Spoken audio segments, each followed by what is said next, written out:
All right, we've got things starting to clear out just a bit now. An accident on 440, however, still remains. It's got the right lane blocked. That is near exit 6 there, Nolensville Pike, and that's affecting westbound 40 traffic. It's backed up that far, all the way to about Spence Lane. I'm Jay Harper with traffic every 10 minutes, every morning on Super Talk 99.7 WTN.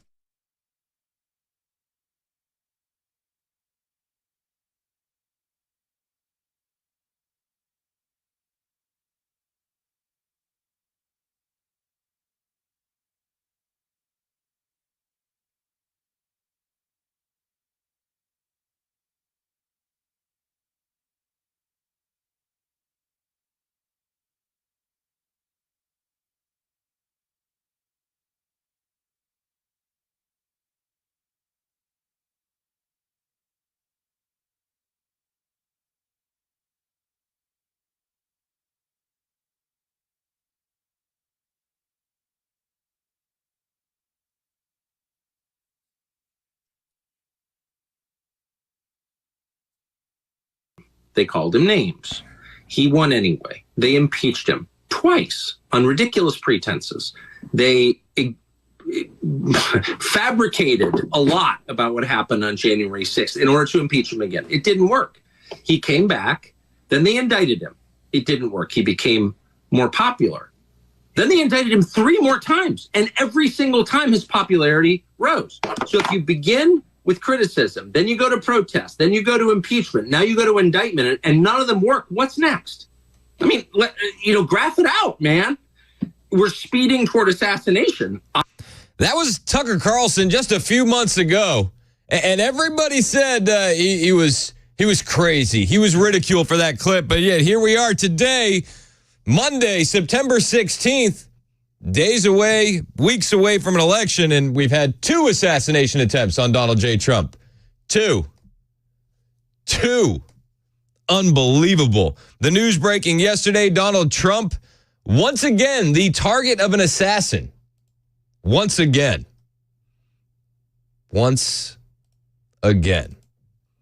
Are we going to sit here and pretend that this isn't going to happen at least one more time before the election? I think it's going to happen at least one more time before the election. At least. You know, when the news broke, there was gunshots near the president's golf course. Oh, and they quickly said it was 2 people unrelated out front. And then CNN of all news networks came out and said, no, it was an assassination attempt. It was an assassination attempt, which again, no, is anybody even surprised at this point? Are you even shocked that there was another assassination attempt on Donald Trump? I'm not. The Trump team releasing a message. President Trump is safe following gunshots in his vicinity. No further details at this time. That's what we got immediately following the assassination attempt yesterday. And, as more and more is coming out about this individual, Ryan Ruth, more and more questions are raised. Donald Trump says he is safe. He will never surrender. He released a statement on Truth Social. Kamala Harris released a statement.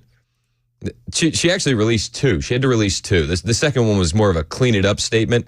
The first statement she related that she released says, I've been briefed on reports of gunshots fired near former President Trump and his property in Florida, and I'm glad he's safe. Violence has no place in America. Which was okay. All right, except you didn't really cover it. And then she had to go back and clean it up with another statement. I'm deeply disturbed by the possible assassination attempt of President Trump today. As we gather the facts, I will be clear, I condemn political violence. We all must do our part to ensure that this incident does not lead to more violence. The mainstream media is going to memory hold this as quickly as possible, but could you imagine if it was Kamala Harris who was dealing with her second assassination attempt? Could you imagine the screaming from mainstream media? We're not gonna see that today. Donald Trump doesn't get the same treatment that any other political leader does. So we won't. But imagine if the shoe was on the other foot. The just screeches and howls from the left would be deafening. And for all intents and purposes, they should be. They should be deafening here. But the best that we could get from the mainstream media yesterday was guys like Lester Holt from NBC essentially blaming Trump for his own assassination attempt. Today's apparent assassination attempt comes amid increasingly fierce rhetoric on the campaign trail itself. Mr. Trump, his running mate J.D. Vance continue to make baseless claims about Haitian immigrants in Ohio. Oh, yeah. Trust me, it's Donald Trump's fault, dude. He said they're eating the cats and they're eating the dogs, so obviously somebody lost their mind and tried to put a bullet in them. Obviously. Lester Holt should be fired. Like, that's what a slime ball, loser move. Well, it's because of his rhetoric on the campaign trail. What about the left's rhetoric? Calling him a threat to democracy. Even after the second assassination attempt, Democrat House Minority Leader Hakeem Jeffries says we must stop MAGA Republicans. This is at 2:30 yesterday on Twitter. Extreme MAGA Republicans are the party of a national abortion ban in Trump's Project 2025. We must stop them. Dude, he literally, on the debate stage, said he's not in favor of a national abortion ban. He literally disavowed Project 2025.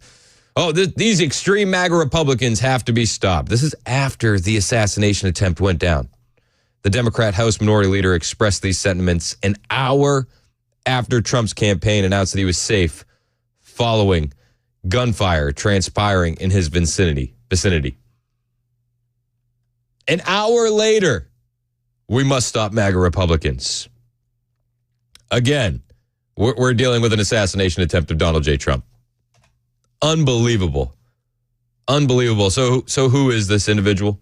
Who is Ryan Ruth? A lot is coming out about him, and we're going to be speaking with Susan Crabtree at 9:35 from Real Clear Politics. She has a ton of sources within the Secret Service, and she's going to break down the latest for us as it's, unraveling. But the alleged Trump assassin Ryan Ruth was a Ukraine foreign fighter recruiter, Democrat donor, and he proclaimed democracy was on the ballot in 2024. Where have I heard that before? Oh, that's right. Just about everybody on the left. The alleged would-be assassin in Sunday's attempt on Donald Trump's life was a frequent Democrat donor, and he parroted the Democrat and mainstream media rhetoric against Donald J. Trump in his social media posts. Ruth's online presence highlights his dedication to backing Ukraine with frequent posts about defending democracy. He operated a website aiming at recruiting and transporting fighters and volunteers from around the world to fight in the Ukraine. This is according to the Post Millennial. Andy No broke down some of his social media posts after he had been identified. And these social media posts are just unhinged. From Ryan Ruth on Twitter. At Hillary Clinton, why are you not running with Joe Biden? Come on, you're not my favorite, but we all must do our part to get rid of this idiot that is in the White House. Please do the world a favor. Kamala Harris, you and Biden should visit the injured people in the hospital from the Trump rally and attend the funeral of the murdered fireman. Trump will never do anything for them. Show the world what compassion and humanity is all about. Of course, this guy is an unhinged lunatic because, Trump and his team raised millions. Trump supporters raised millions for the people injured at that rally. At POTUS, your campaign should be called something like KADAF, Keep America Democratic and Free. Trump should be MASA, Make Americans Slaves Again, Master. Democracy is on the ballot and we cannot lose. Where have I heard this? Is the mainstream media going to take responsibility for radicalizing this individual? What are this individual's ties to the intelligence communities? If he's jumping back and forth between Ukraine, he has to have some sort of ties to intelligence communities, does he not? This one has a lot of red flags. And we haven't even learned anything from the last assassination attempt. And we got a new one to dig into. Unreal. Do you trust the mainstream media to get to the bottom of it? Do you? I certainly don't. Because immediately after the assassination attempt, Networks like MSNBC had analysts blaming the Trump assassination attempts on January 6th. And I don't think that it could be understated the gravity of this here. We're talking about 2 attempted assassination attempts. We know from our conversations with people, voters, Americans on the ground, that there are fears of violence, further violence in the country. And where is the United States heading here? We have heard talk of potential civil war. We have watched January 6th unfold and the willingness of thousands of individuals to go and attack police officers. That's right. Yeah, this happened because of January 6th. We have watched members of Congress be shot at by Democrats, right? He's talking about Steve Scalise, right? That was another Bernie bro. We have watched now a former president of the United States, apparently 2 attempted assassinations. And it is a cause for alarm and concern. We saw in the immediate aftermath of the Butler, Pennsylvania attack, Donald Trump went to the Republican National Convention. And I think at least his tenor was more solemn, a little bit more retrospective. That quickly changed. And you could say that more so than ever, the rhetoric, the divisiveness of our politics today is intense. What about the rhetoric of the left, who calmed down for about 4 days, then stopped talking about the assassination attempt in Butler altogether, and then ramped up the threats to democracy once again? What about that rhetoric? And how did this guy get anywhere near Donald J. Trump? How? So the Secret Service was ahead of him, about a hole or 2 ahead, spotted this guy in the tree line and engaged. Thank God they did. But how does he even get to that fence line, that tree line, without being noticed? Also, another big question that needs to be answered is, this was an off-the-record golf trip, right? Nobody knew that he was supposed to be going there. He just popped in. So how did this individual know that Donald Trump was going to be there? How? How did he know? These questions need to be answered. Do you think we're going to get the answers? I have a hard time believing we're going to get the answers. Mainstream media is already all over it saying, Trump was asking to be shot. MSNBC's Alex Witt argued that the Trump campaign needs to tone down the rhetoric now that Trump has been shot at again for the second time in 3 months? They literally said that on MSNBC. Trump needs to tone down his rhetoric. Yeah. Do you expect there to be calls from within the Trump campaign to do that? Because he's going to reach out to his supporters and say, let's take this down. We do not know, again, the source of any gunshot or gunshots. We don't know who's responsible for this. The whole thing has yet to be 100% confirmed from start to finish how this all played out. But do you expect to hear anything from the Trump campaign about toning down the rhetoric? It's not the Trump campaign's rhetoric that is getting this man shot at. It's the left's unhinged rhetoric that is getting this man shot at. If you want to believe that this individual is just a crazed lunatic lone wolf, which is yet to be seen, and I'm open to learning more, because with all the ties that he has to Ukraine and all of the stuff that you've seen,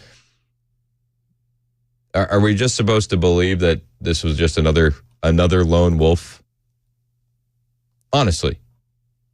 This is just another lone wolf actor. This one has way more red flags than the last one. Way more. Toning down the violence, or would that be atypical of the former president?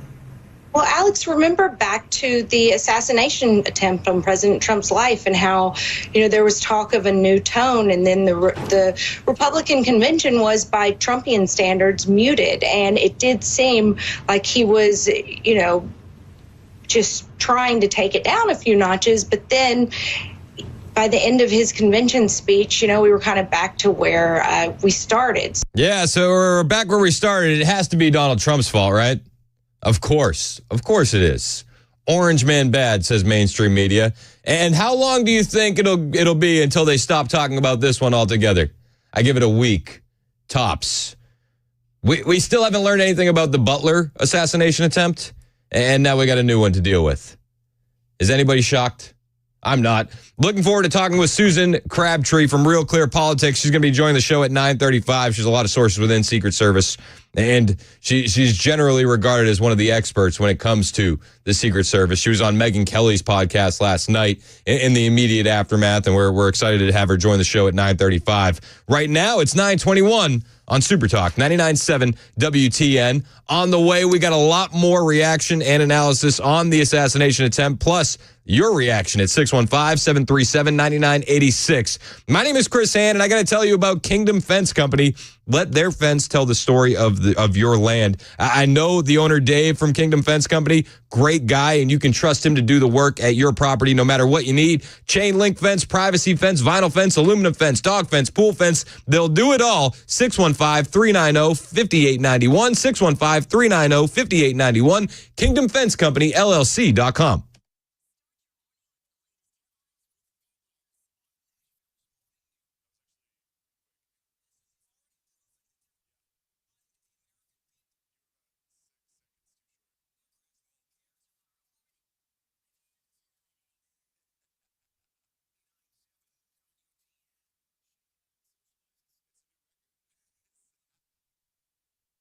The guaranteed offer is the easiest way to sell your home.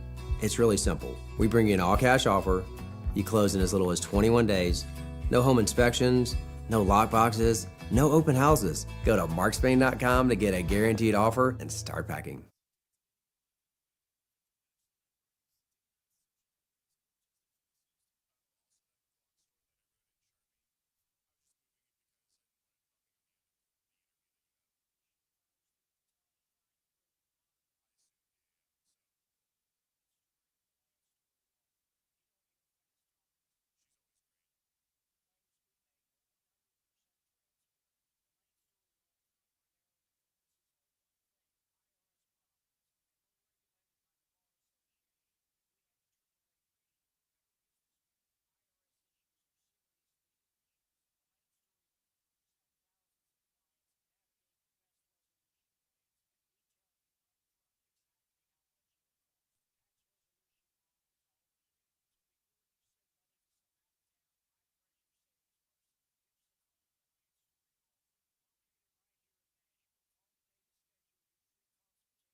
Up ahead on Super Talk 99.7, what neighbors have to say about Ryan Routh, the man who allegedly tried to take out former President Trump.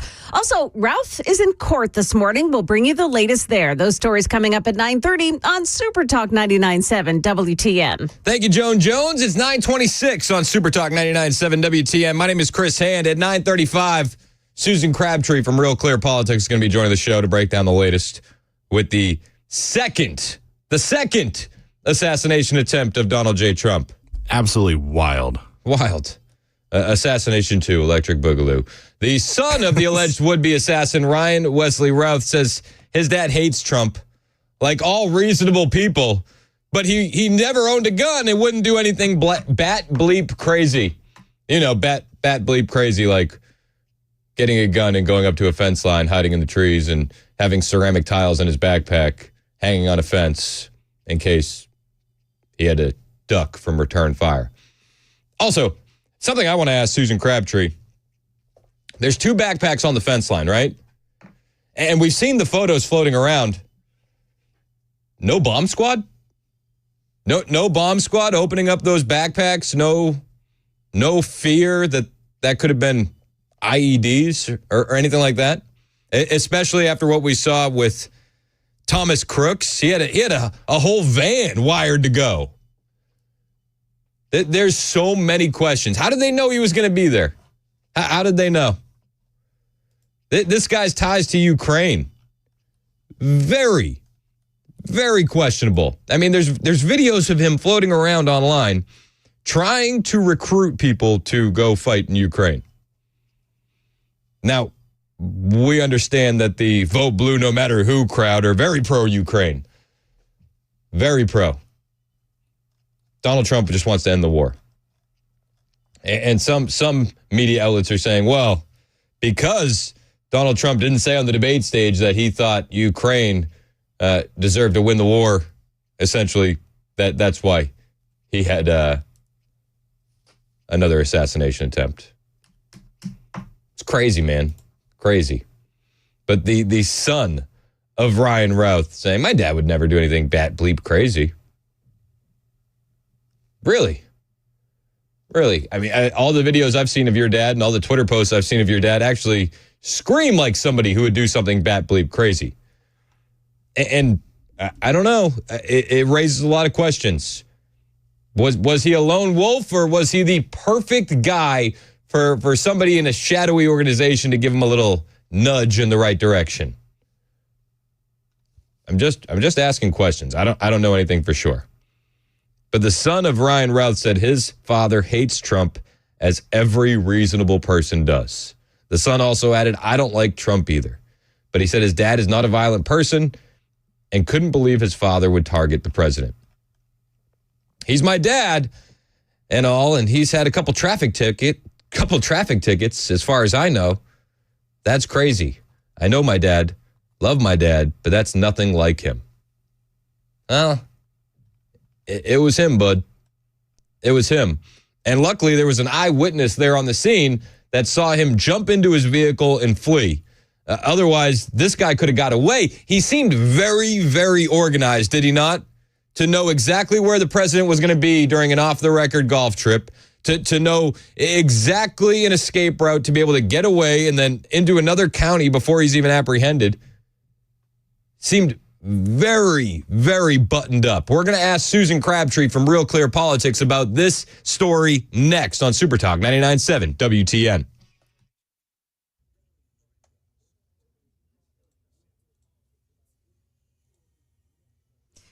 9:30 now, and I'm Joan Jones with your top stories. We are headed up to near 90 degrees today. Stick around for the forecast. We're getting a better picture of the man who is accused of attempting to kill President Trump. Ryan Routh had only moved to Hawaii recently, and his neighbors say they kind of liked him. He's always saying hello, and he's a very good neighbor. And, I kind of was shocked that all of this is happening. Others say he didn't show any signs of political activity at all. I never heard anything directly from him that expressed any kind of hatred or that would even make me worry about his ability to do something like he's being alleged to do. However, his background check showed that Ralph faced dozens of run-ins with police stretching back to at least the 1990s. Now, he is in federal court in West Palm Beach this morning for his first court appearance, although it's not clear what charges prosecutors are going to seek here. CNN reports that Ralph is wearing dark prison scrubs with shackled hands and feet.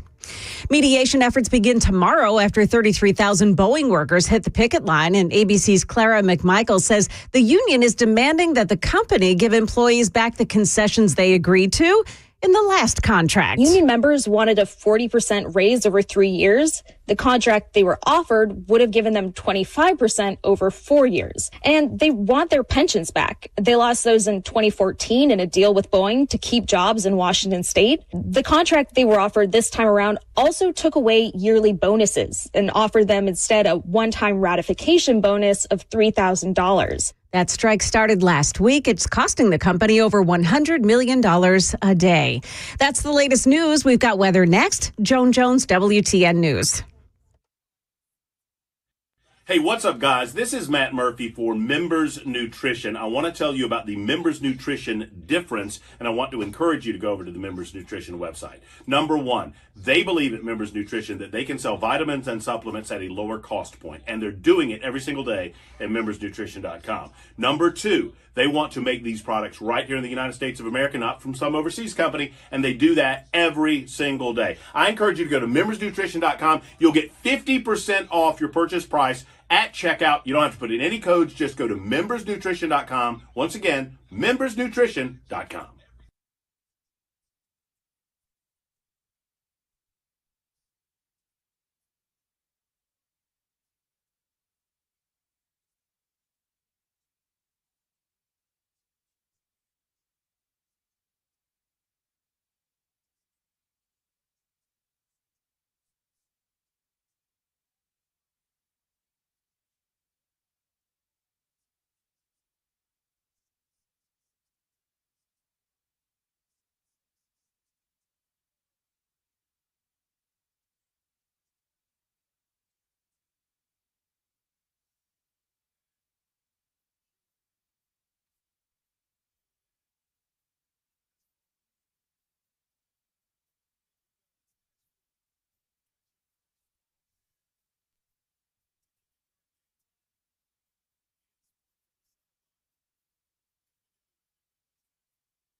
Donald Trump and the MAGA Republicans represent an extremism that threatens the very foundation of our republic. Democracy is on the ballot. Look, are they a threat to democracy? Yes. Donald Trump is an existential threat to our democracy. We cannot allow that to happen again. I probably took a bullet to the head because of the things that they say about me. They talk about democracy. I'm a threat to democracy. They're the threat to democracy with a fake Russia investigation that went nowhere. 9:38 on Super Talk 99.7 WTN. My name is Chris Hand. A second assassination attempt on Donald J. Trump. Joining us on the line now to discuss it is Susan Crabtree from Real Clear Politics. She's the national political correspondent over there and one of the best, in my opinion. Susan, thanks for taking some time to jump on the show. Oh, it's my pleasure. Thanks for having me, Chris. Absolutely. So, where are we currently? What do we know, and what red flags are you looking at? Well, it is a sad state of affairs, to be sure.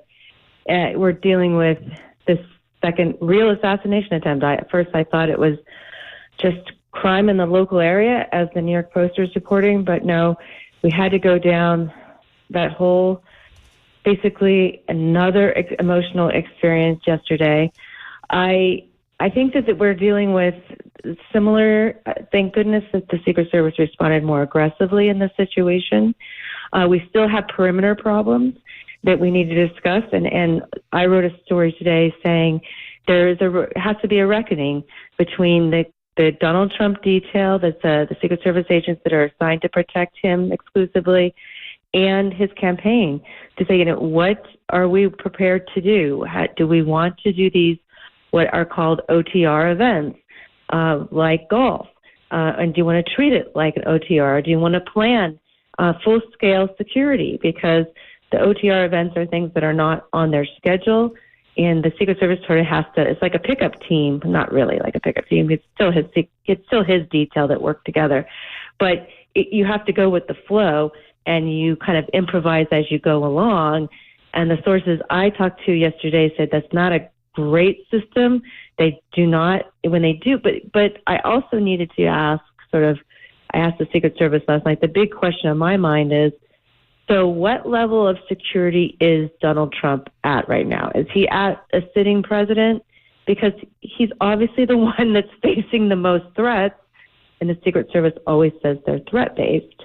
Mm-hmm. And we know that's not true in the past when they treated him as a former president, even though there was a very acute Iranian threat that was plotting against him in granular detail in Iran with a safe house and money funded by the Islamic Revolutionary Guard. So we know that threat out there existed, but where are we now? Have we learned any lessons from Butler? Yes, he has far more security detail, but what level are we at? Because from what I'm told, when Biden goes golfing in Wilmington, they shut down the whole golf course. He gets his security at the perimeter. It's fortified, and they shut down some different roads around there. That's not happening with Donald Trump. We know that for a fact. Also, did they use drones? I'm asking these questions to the Secret Service. They haven't gotten back to me yet. It was a furious day yesterday, and in fact, everything was coming at us really fast on a Sunday. So we all just devoted ourselves to this story yesterday. But I still want those answers from the Secret Service. Did they use drones? Because the acting director, Ron Rowe, who was involved in denying some of these security denials, he says he wasn't testifying before Congress. My sources says he definitely was. There's no way he wasn't, as the number 2 in the department under Cheadle, handpicked under Cheadle. So why aren't they using these drones? They said they were going to start the program really quickly. Did they use the drones? Did that help them catch this guy? We need to know these answers, because there was perimeter problems in Butler, and now we have another perimeter problem in Palm Beach. I think one of my first questions would be, can you explain what the OTR really is? And how would this individual, if these OTRs are off the record, how would this guy have known that Trump was going to be going there to play golf? Or was it just that he happened upon it and decided to walk up and, he was fully prepared to try and assassinate the president? Dan Bongino was tweeting about this yesterday, always a good source and of mine and for everybody to take a look at what he's saying the day of these events occur. He was bringing up the OTR situation, then my sources were bringing it up to me as well. What they are, and I'm used to them because I was part of the White House press pool that would accompany the president on visits to golf. I was out there at Sterling quite a bit. The issue here is with golf and Trump, you can't treat it as an OTR, meaning it's not on your public schedule, so they don't plan as much for it because he does it so regularly. So it eliminates sort of this element of surprise, or, you can count on that Donald Trump will likely be at one of his golf courses around Mar-a-Lago if he's in town. There's a good chance. And then the word goes out in the town, hey, he's, playing golf at his golf course right now. It's, not the best kept secret in the world. So you lose that element of surprise. So, A, can he go on these golf outings anymore? His campaign needs to communicate with the Secret Service about his desires on that. I've been told in the past that he didn't want to shut down the whole golf course because it's his own business. Yeah. He likes to interact with people, and it's also bad for business when you shut down your own golf course. So, there's but they need to make a determination if it's safe or not. We certainly do. The 2 assassination attempts in 2 months is absolutely devastating, and it's not great because we know for a fact these 2 individuals. I do feel like so far what we know about them, this one seems less sophisticated than the 20-year-old because he used his daughter's car and he didn't scrub his social media. But we just don't know. There's an element to this Roth individual, Ryan Roth, that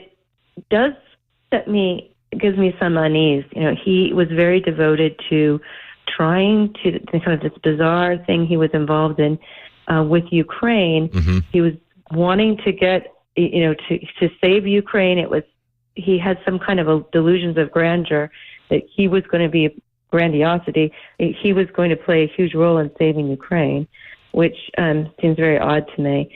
And then, he was gathering up these former Afghan fighters that don't like living under the Taliban, and he was sending them to other areas, and there was an Iranian element to that. There was a connection to Iran that a New York Times reporter mentioned in a piece that he actually had interviewed Ryan Roth last year. He was in Washington trying to pitch his campaign for Ukraine to congressional offices, and he met him through this interviewer, this reporter at the New York Times met him through a connection he had, a friend he had in Kabul, who was then dealing with some people in Iran who had fled to Iran.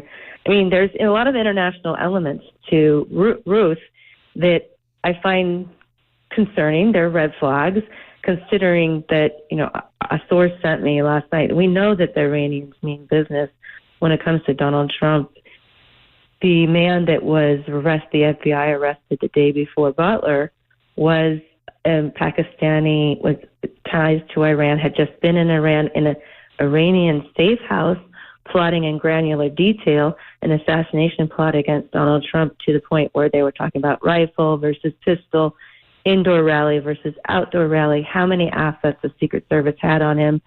I mean, it was pretty chilling, that information that Chuck Grassley put out from the FBI interview with this man they arrested the day before the Butler rally.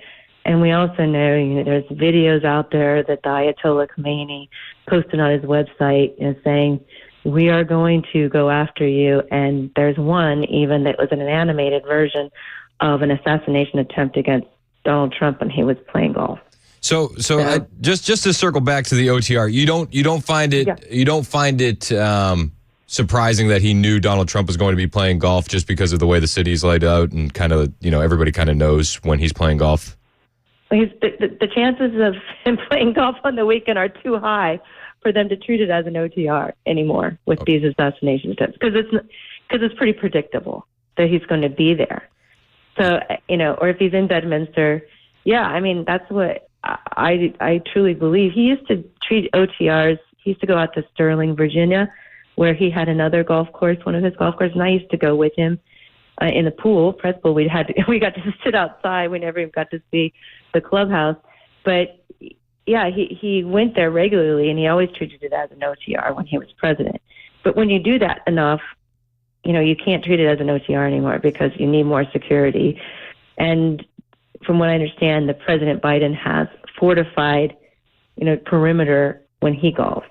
And Gotcha. so my question to Secret Service is, does President Trump, when he golfs, has the same assets that President Biden has? Because he's obviously facing more threats. That's the key question. They haven't gotten back to me yet. Shocker. With his ties to Ukraine and all the stuff that he was doing there, is it far-fetched to believe that he must have had some intelligence contacts? He wasn't former military. He was a former construction worker in North Carolina. They did get a picture of his he has a Harris Walls bumper sticker on the back of his truck. He gave to Democrats. I think he's kind of anti-Trump. I haven't seen enough to convince me of the foreign element yet. That I haven't seen enough. But well, even U.S. intelligence connections. Because I keep seeing online the name Malcolm Nance popping up, and I wondered if you had any thoughts on that. Yeah, I haven't looked into this. I was filing so fast and furious that I was taking screenshots of his Twitter feed yesterday to make sure that I had the screenshots, but I wasn't even looking at them. So I have to go back today and really pour through the information because I had so many people, so many sources actually trying to talk to me. So that's a good point you raise. I mean, I think he was in Washington. That always raises red flags. There was some talk that Thomas Crooks was in Washington via his cell phone, but people were wondering about why that was as well. I think travel is key to this. If they're in Washington, which congressional offices did he go to? Nobody's saying, but even the New York Times guy said he wasn't sure that was actually happening or not. So as you dig through the information today, what questions are you going to be asking? Well, I am going to be asking, obviously I want drilled down about this Iranian connection. I have other sources and I've reported, but I have even more sources that I haven't been able to get enough confirmation to go with the story. But there's a lot of Iranian compromised people in the Biden administration, and I had a Obama National Intelligence senior official, former obviously, tell me that the protective assets, Secret Service, he wouldn't single any out, but our protective services, Secret Service, Diplomatic Service that checks the Secretary of State, Blinken now, Pompeo before, during Trump, and the air marshals, they are compromised either wittingly or unwittingly by the Iranians. That freaks me out, especially when you couple that with some of the reporting I've done with whistleblowers bringing me information that on people's polygraphs that applied to Secret Service, at least one, first-hand information on this one that I've reported on, they have failed the terrorism section of the polygraph, but they got pushed through anyway and are currently operating in the Secret Service. That's interesting. So you're all in on the Iranian element, because for me, when I'm reading through it, that seems to me to feel like a bit more forced than what would be the Ukrainian element, because this guy's obviously pro-Ukraine. He feels like Donald Trump is anti-Ukraine. We know that Ukraine has had kill lists out on journalists and the like. And to me, that seems like it would be the more logical jump. You don't agree?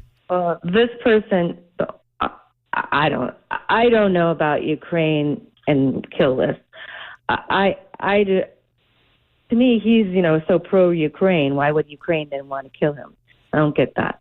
But I do. I mean, I saw this. Well, I mean, Ukraine wanting Donald Trump out of the picture. Oh, I see. That makes way more sense. Sorry if I'm a little slow today. I was up most of the night. No, don't worry. Writing my story. But yeah, that makes more sense. Could be. I think he, wanted to take. He's going to be the savior. This guy did have. If you look at any of his tweets, there were several anti-Trump tweets, and there were several that he sort of has delusions of grandeur. He thinks he's going to save Ukraine and that he's going to kill. I can see the steps. It doesn't take too far. He can kill Donald Trump because he doesn't support Ukraine, the war effort in Ukraine. To me, the real serious threat, and we know it's a real serious threat, is from Iran. We know it. It's out there in a grassly proffer from the FBI, and the FBI did not want that out there. They issued a scathing statement when Grassley put that out there, and it's undeniable that's. I mean, I know Robert O'Brien, Trump's national security advisor, is deeply concerned that Biden took away his Secret Service detail because there was a plot against John Bolton with Iran. I mean, Iran has made their intentions very well known. So, yeah, I think if you're looking for people who want to kill Donald Trump from the foreign level, I think that's your number one. And I have personal information that I haven't been able to report yet that would even raise more suspicions. But I hope to be able to report that this week. Well, I'm looking forward to your reporting. I got one more question. A lot of the people are making a lot of, on the internet, the conversation's going to his follower list on Twitter. And one of his followers was by the name of Sue Kim, a former CIA operator. Have you seen any reporting to that? Have you dug into that at all? Well, that's interesting. No, I haven't. Someone was giving me a hard time because I followed him yesterday. When did they follow, right? Can you tell? Because I said, well, I followed him so I could get all of his tweets in the order that he put them out. Because sometimes Twitter is weird. If you don't follow, you don't get all the tweets in the right order.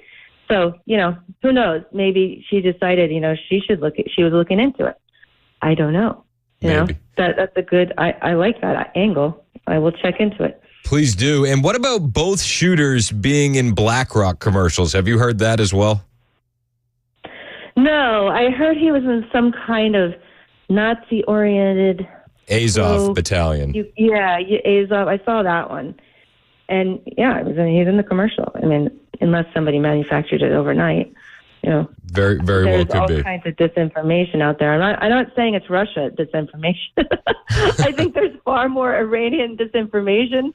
And Chinese. We got the Kathy Hochul's chief of staff. Yep. And we've got a thing that I'm looking into, and we've got the Iranian assets, the Iranian envoy, Rob Malley for Biden, who has been put on leave mysteriously, and they've never explained it. There's another woman in the DOD that has, Semaphore did a wonderful article about all of this. I would advise you to check it out.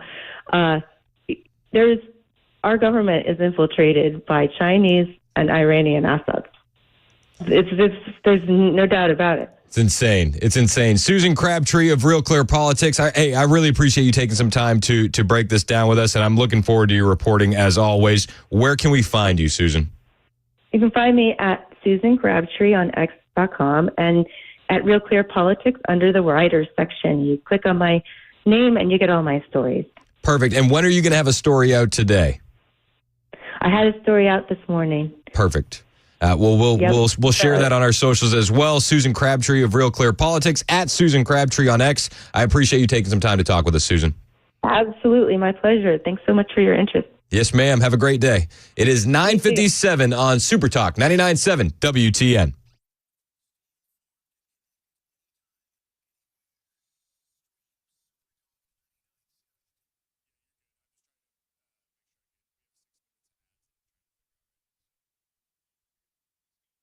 Hey, it's Dan Mandis, and I am so glad that California Closets has fixed my closet catastrophe. After exact measuring and planning, they came over and got to work.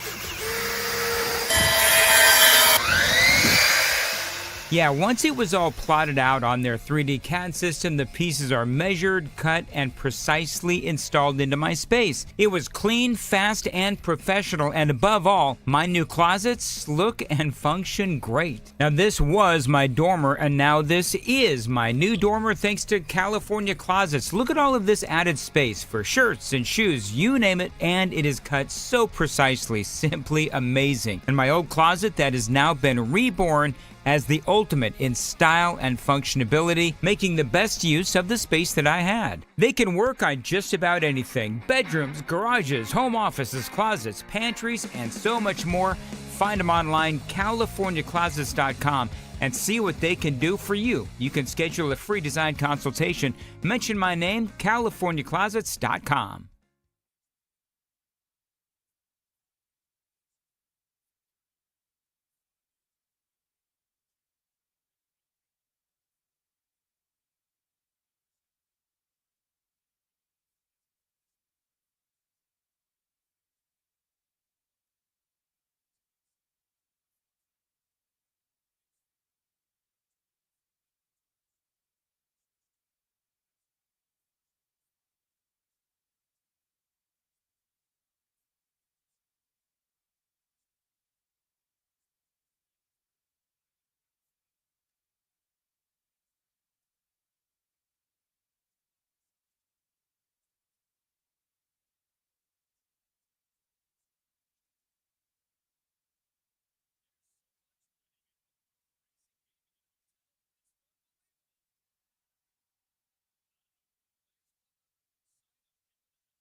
.01 now, and I'm Joan Jones with your top stories. Stick around for the forecast coming up.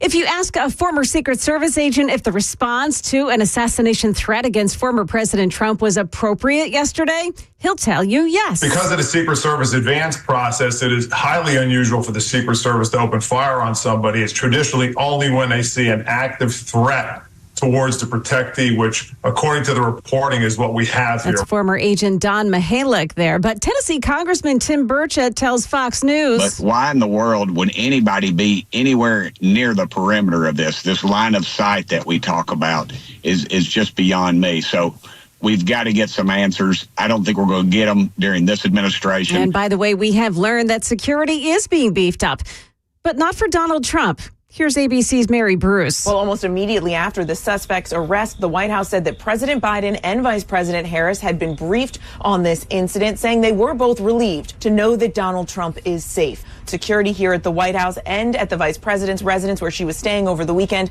have been heightened with added law enforcement. Other news of the day, Montgomery County police are hoping for the public's help locating a missing 80-year-old woman. Retta Bluedorn was last seen at her home along Highway 48 at 9 yesterday morning. She was seen driving away in a blue 2000 Ford Explorer with Tennessee plates.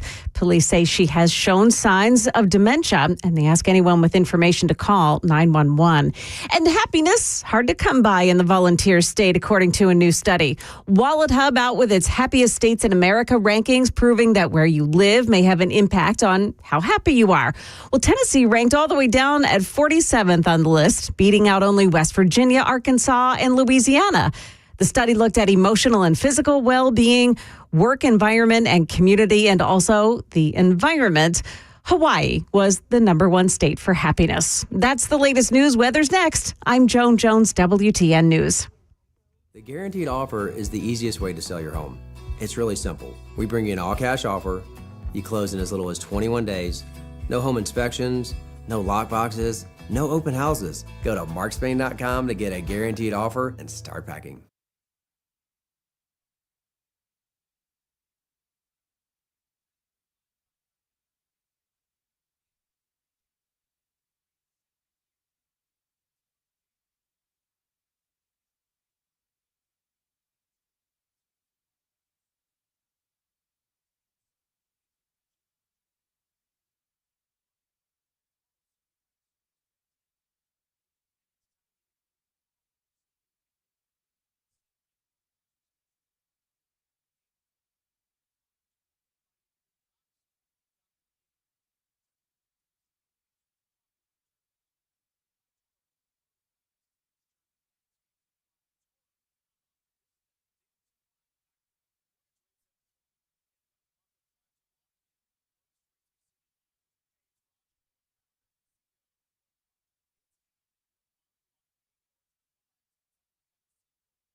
10:09 on Super Talk 99.7 WTN. My name is Chris Hand. You can find me on Twitter, True Social, Instagram at Chris Hand on Air. Diving in on all the favorite tinfoil conspiracy theories that you can find on the internet. That's what I'm doing on Twitter. Did you see the Time magazine cover that got released 4 days ago? The timing was fascinating. It's Donald Trump in a golf cart, stuck in a sand trap on a golf course, and it says, "In trouble." Oh, that's weird. That was weird. That is weird. Coincidences, right? Like the coincidences that there's both shooters are in BlackRock commercials. It's a coincidence. We talked to Susan Crabtree from Real Clear Politics. I like Susan a lot. And to be perfectly fair, she has a lot more professional sources than I do. This is one of the reasons why we have her on. She's an absolute expert. She's a pro. She seems really eager to jump towards Iran as one of the links behind the assassination attempt. And I don't know. I'm not going there yet. For me, I'm like, let's look at the Ukrainian links. Let's look at the links that he might have with U.S. intelligence services. I keep seeing the name Malcolm Nance pop up all over social media, and I'm wondering if anybody's going to dig into that a little bit more. And until there's a dig, it's just theories, right? And there's a lot of theories out there. But the second assassination attempt in months, what do you think about it? 615-737-9986. I think at the end of the day, no matter what, you can point to the rhetoric of the left and say, guys, if it's a lone wolf lunatic, it's your rhetoric that caused it. And even last night, this is, hours after an assassination attempt, CBS, the 60 Minutes, they decided to air footage on January 6th and called Trump a threat to democracy. The vote was counted at 3:44 a.m. With 2 weeks until Inauguration Day, it was the Trump Justice Department that set the standards for the prosecutions. Decisions were made by career prosecutors who work at justice for years, regardless of who the president might be. The career prosecutors quickly realized that you needed guidelines in place, determinations about who was going to be charged, who wasn't going to be charged, and what they would be charged with. That process started in January 7th, 2021, during the prior administration. To this day, we continue to use guidelines that the career prosecutors put in place during. So yeah, Trump is a threat to democracy. They're still running that. They still ran that hours after another assassination attempt. This is just the left-wing media, right? They're absolutely riling people up with their rhetoric. They want Donald Trump to tone it down, but listen to MSNBC.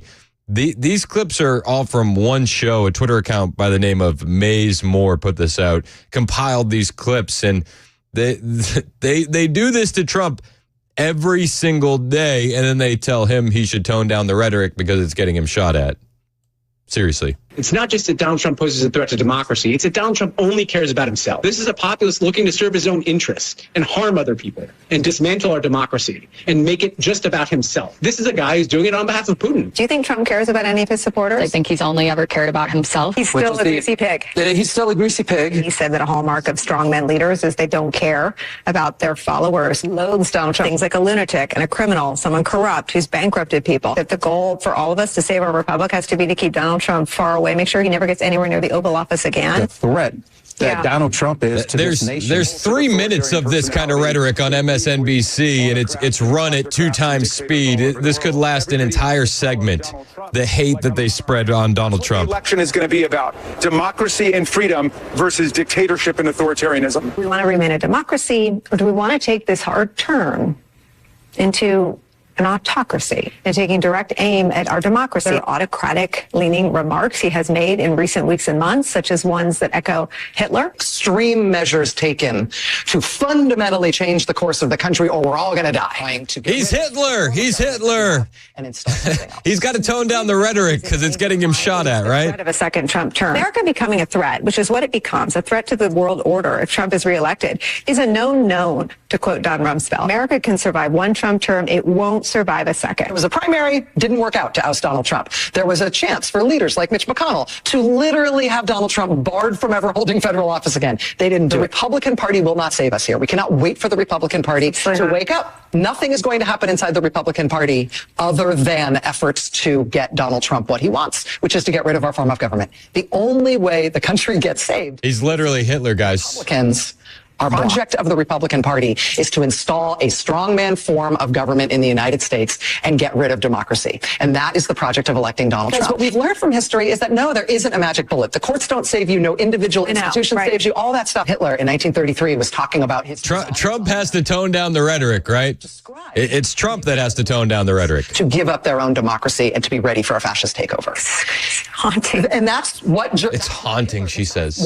Explained heap part of the Hitlerian conspiracy for Americans getting rid of their democracy. And this stuff doesn't change. It's the same playbook. It's a disaster. We need extreme measures. I mean, it's just that simple. Adam Kinzinger was just tweeting about Trump's speech. He said he'll be gone in a year. But what do you do about all the people that are now conditioned to have an appetite and hunger for a strong man? Donald Trump was mulling whether our national abortion ban was going to be 15 weeks or 16 He's looking for a number he likes. He likes 16 weeks. Again, lies. Trump isn't in favor of a national abortion ban, but, you know, hey, this is what they do.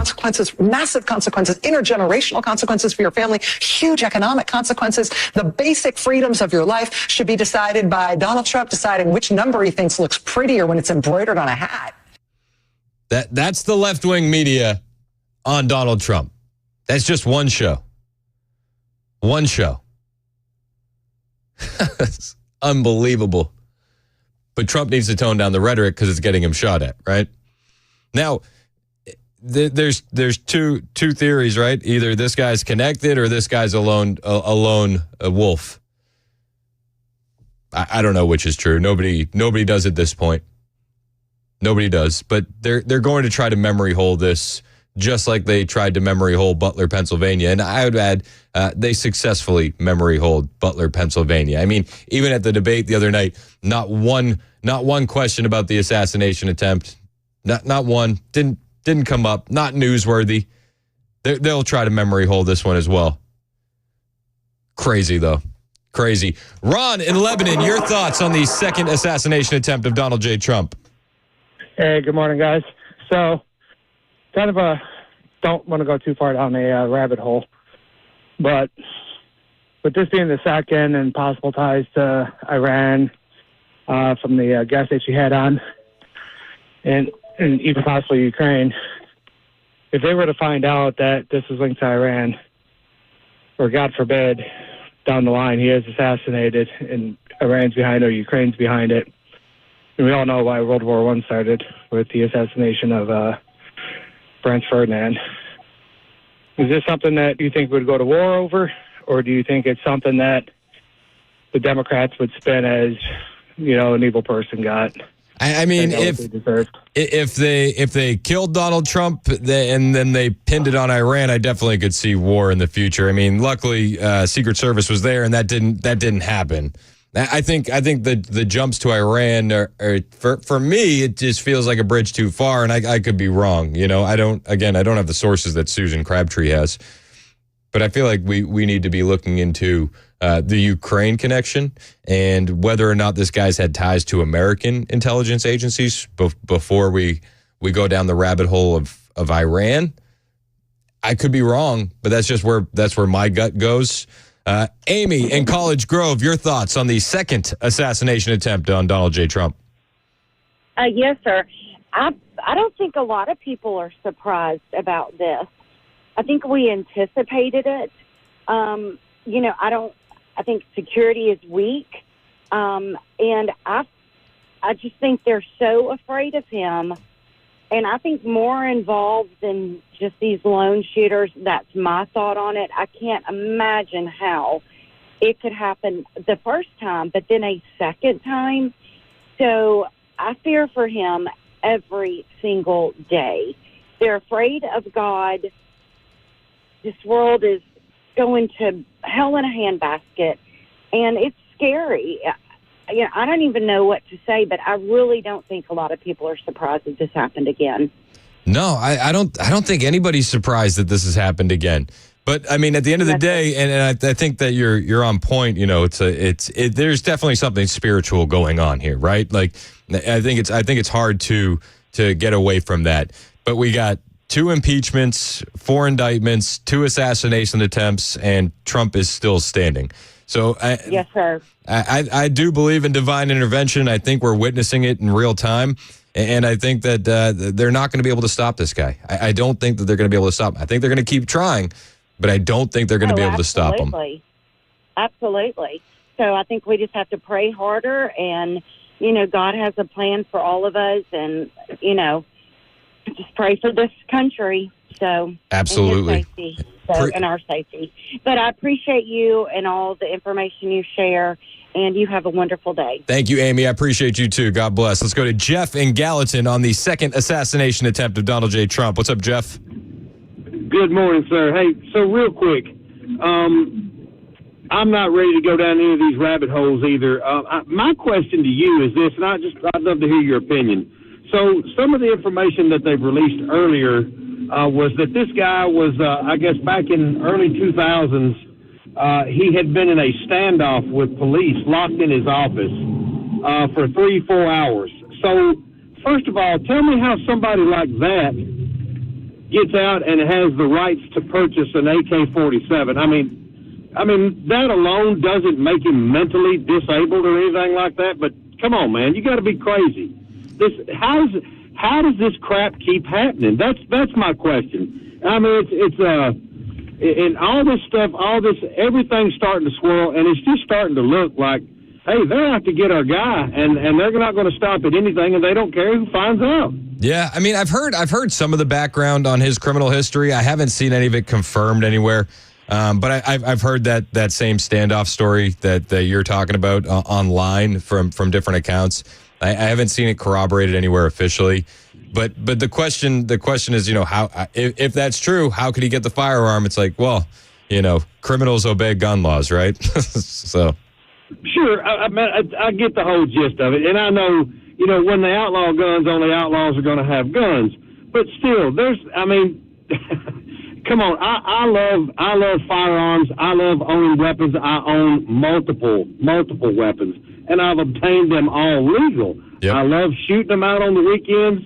But seriously, an AK-47 poked through a chain link fence in Florida. Something ain't smelling right. No, I'm with you, Jeff, and I totally agree. It doesn't pass the sniff test. It's 10:21 on Super Talk 99.7 WTN. We're going to take more of your calls on the way. And we were talking about, Jeff was saying he loves his firearms. Well, if you love your firearms, one of the things you're going to need to do with them is train. And you got to train at the right spot. You got to train at the Glock store. It is the best place to shoot. Private rooms, not public lanes, and every session is a private lesson. That's where I do my training. I'm going to be there next Monday, getting in another session, a much-needed session. I'm looking forward to it. But if you need to buy a firearm, it's also the best place to buy them. Every Glock is in stock. And now, if you're looking to throw a party, you can do that at the Glock store, too. No matter what kind of party, they got you covered. From birthdays to retirements to corporate team building, do it at the Glock store. You'll get a VIP room with a full kitchen, dedicated shooting rooms with instructors, shooting activities for every level. They'll include all of the ammo, and they'll even give you full auto options. This is the spot to do it. The Glock store. I mean, the Glock store, these guys are your experts, and they're going to throw an awesome party for you. To get your party started, all you got to do is give the Glock store a call. 615-682-6565. 615-682-6565. The Glock store, my place to shoot and party, minutes from the airport, worth the drive from anywhere.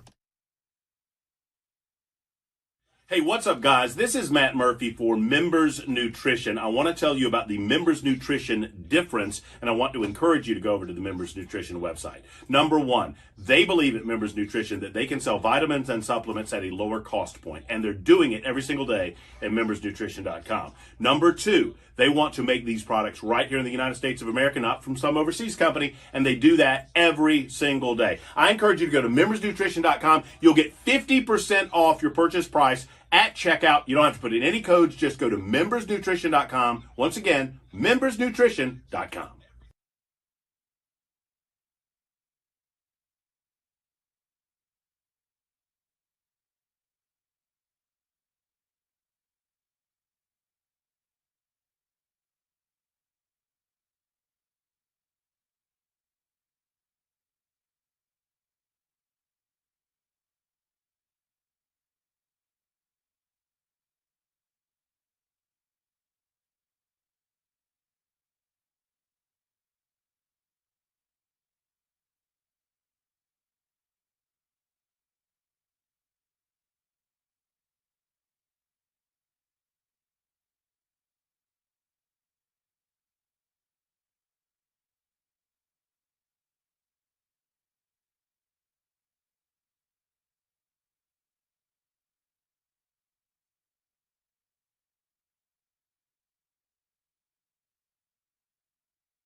Still to come here on Super Talk 99.7, charges are formally lodged against former President Trump's would-be shooter. And another neighbor steps forward about the so-called shooter. Those stories coming up at 10:30 on Super Talk 99.7 WTN. Thank you, Joan Jones. It's 10:26 on Super Talk 99.7 WTN. My name is Chris Hand. You can find me on Twitter, True Social, Instagram at Chris Hand on Air. We've been talking about the second, oh my gosh, the second assassination attempt of Donald J. Trump. Happening yesterday at the golf course in Florida.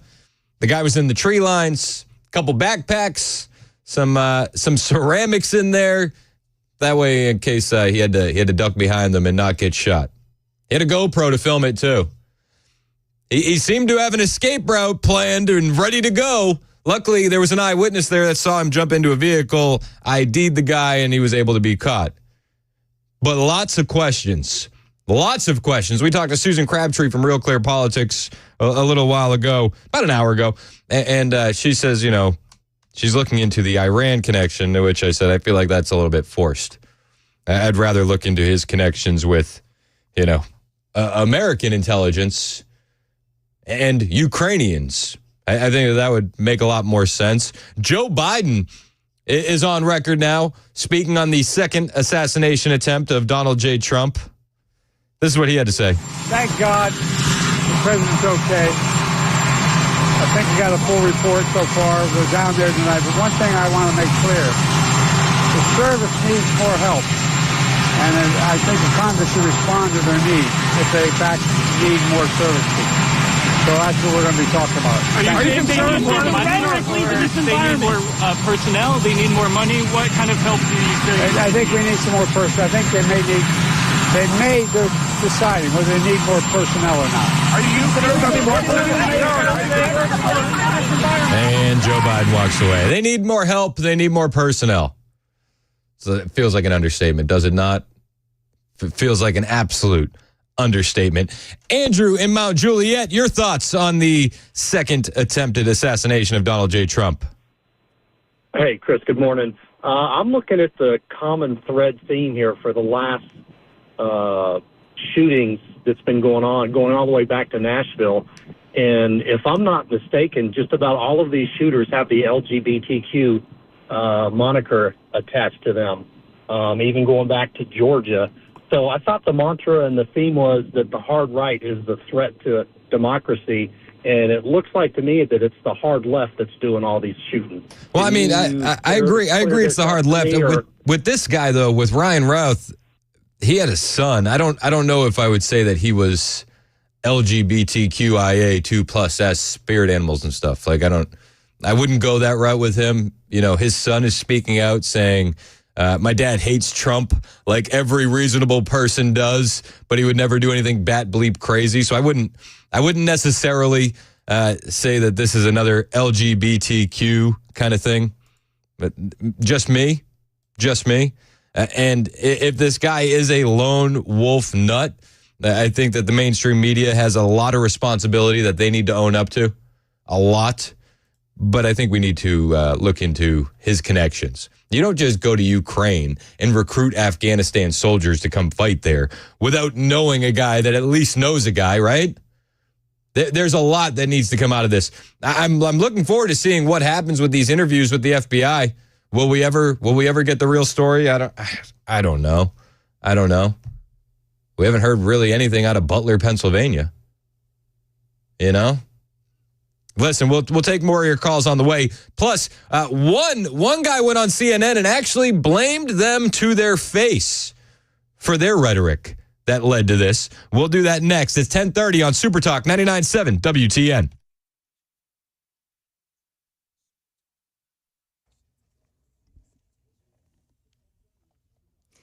Good morning, 10:30 now, and I'm Joan Jones with your top stories. We'll head up near 90 today. Stick around for the forecast coming up.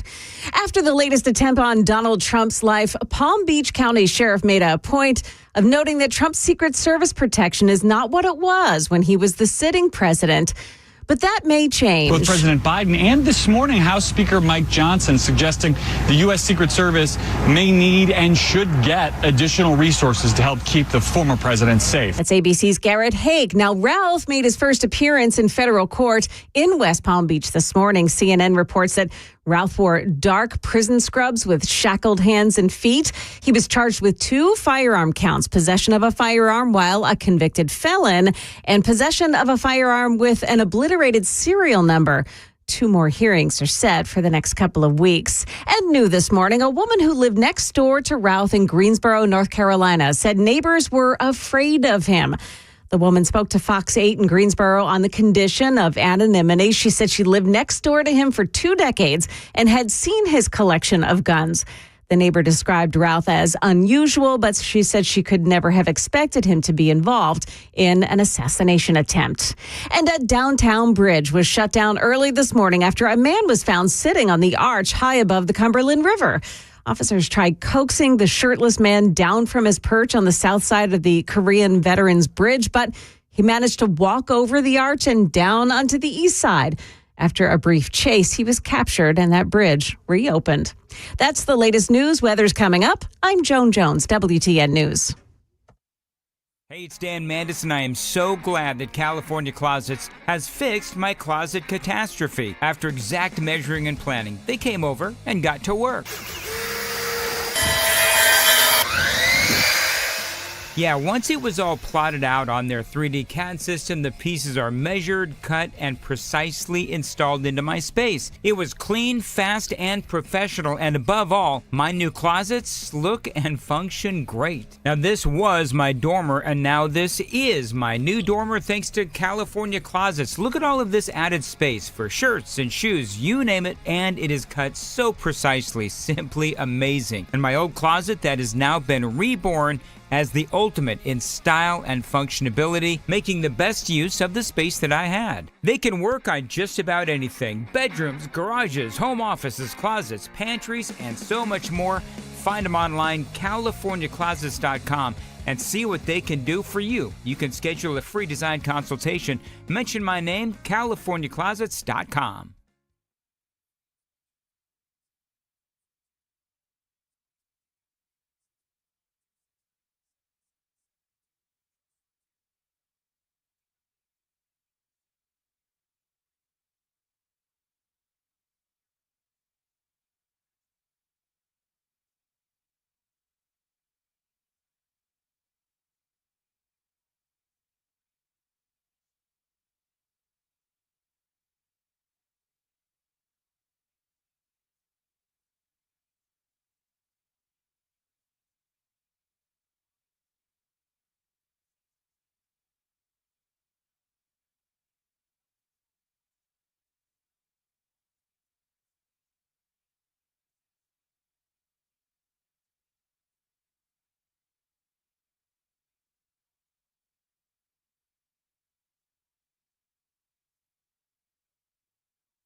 Donald Trump and the MAGA Republicans represent an extremism that threatens the very foundation of our republic. Democracy is on the ballot. Look, are they a threat to democracy? Yes. Donald Trump is an existential threat to our democracy. We cannot allow that to happen again. I probably took a bullet to the head because of the things that they say about me. They talk about democracy. I'm a threat to democracy. They're the threat to democracy with a fake Russia investigation We do have a lot that went nowhere.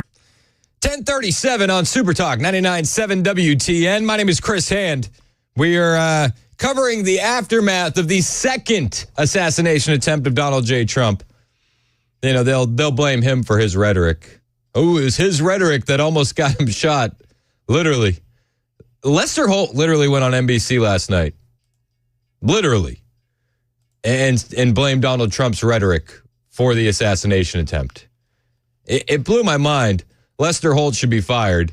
Total scumbag. What a loser. And he said, you know, it's Donald Trump's rhetoric. Donald Trump and his rhetoric about pets in Ohio. That's why we're dealing with this. I kid you not. This is what they believe. These people are insane. Luckily, there was one sane voice on CNN last night. Just one. Just only one. A former FBI counterterrorism expert literally went on CNN and said, hey, guys, you're the ones that are causing this kind of insanity. When the first one happened, I think the entire country was in complete shock. And then today there'll be more numbness by people. But can you just put into context what it is like to see something like this? This is, just to state the obvious, this has never happened before. It is unprecedented. You know, Aaron, it's unprecedented in a civilized society. And I think we're becoming more and more uncivilized, sadly, with the political diatribes that are going on and the political, indictments of either candidate. And sadly, the finger pointing at Trump has led to, the line about the blood bath, talking about the auto industry being used as if he's going to create a bloody coup if he loses. That kind of verbiage is something you use in a third world country when you're talking about a dictator. And that sadly has led to, I think, these attempts on Trump's life. And I don't think it's going to end. And I think we just have to realize, look, we're political opponents. You and I might not agree on 50% of what we care about politically. It doesn't matter. It doesn't mean we can't be friends, neighbors, relatives, and have a regular dialogue every day. And we have to get back to that. Talk about our differences, but not in a way that makes us feel like you're the enemy and I'm all good. He called them out to their face. The bloodbath hoax. That was Tim Clemente, former FBI counterterrorism agent, former FBI counterterrorism expert, and yeah, it's you guys. It's you guys. And then that's only if you're going to believe that this was a lone wolf assassin, would-be assassin, and lunatic, right? I think there's a lot more questions that need to be answered about who this individual was. You don't just go to Ukraine and recruit soldiers to come there unless you know a guy that at least knows a guy. Right? That's what I would think. Maybe it's a lot easier. Maybe I'm overcomplicating things in my thought process, but I feel like there's a lot more questions than we have answers today. And the way the mainstream media currently exists, those questions are not going to get answered. Renee in Nashville has a thought on the attempted assassination, the second attempted assassination of Donald Trump. What's up, Renee? Yes, hi. How are you? I'm good. I honestly hate to say it, but I think this starts a precedent. I mean, look at what happened with school shootings in Boulder, Colorado. And I mean, he is one of the most hated presidents by one side of this nation that has ever lived. And I'm just concerned for his safety, the safety of others that are around him that are innocent, because as we've seen with the first assassination attempt, somebody was killed because he just went shooting wildly into the air, did not care who he was going to shoot at. And I mean, I will not go to a Trump rally because of that. And I hate to say it, because I would be concerned for my life, and I hope nobody that I care and love for will go to a Trump rally because of the potential of getting shot because somebody is trying to assassinate Donald Trump. Yeah, I mean, I'm not going to change what I'm doing. I get where you're coming from, Renee, and I appreciate the call. But I like that. That's exactly what these lunatics want, right? They want empty rallies. I would go. Just me. I would absolutely go. But the left is just insane. Remember Alexander Vindman, the guy that caused the first impeachment of Donald Trump because he lied about Trump's call with Zelensky, when Trump was asking Zelensky what Hunter Biden was doing in Ukraine and all of that. Well, Alexander Vindman's wife went on Twitter yesterday after the assassination attempt and tweeted, "No ears were harmed. Carry on with your Sunday afternoon." To Renee's point, these people hate you 100%. And this woman is psychotic. No ears were harmed. 3 people were shot. One father and husband lost his life at that rally. But Alexander Vindman's wife, Rachel, she didn't seem too concerned yesterday at all. Reed in Bowling Green, you're up next on Super Talk. What's up, Reed? Hey, buddy. So, out of curiosity, the first shooter attempted his shooting at a known location where Trump was going to be at a specific time and place. Yep. Great. I understand that. The second one, did Trump post his daily schedule saying, I'm going to be on hole 5 at 9:48 a.m.? Nope. Look for me there. It was an OTR, an off-the-record golf visit. Okay, so how does the average person come up with this? Is he posting his schedule on Google? What? I don't know. That's just curious. I'm with you. I think there's definitely a question worth asking there. Now, if I'm going to play devil's advocate, I've worked with reporters who will confront individuals for stories. Like it is easy to case somebody out. Like, you know what I mean? Like it's not out of the realm of possibility that he knew Trump was in Florida that weekend and he was waiting to see a motorcade move through and find out what golf course he was at.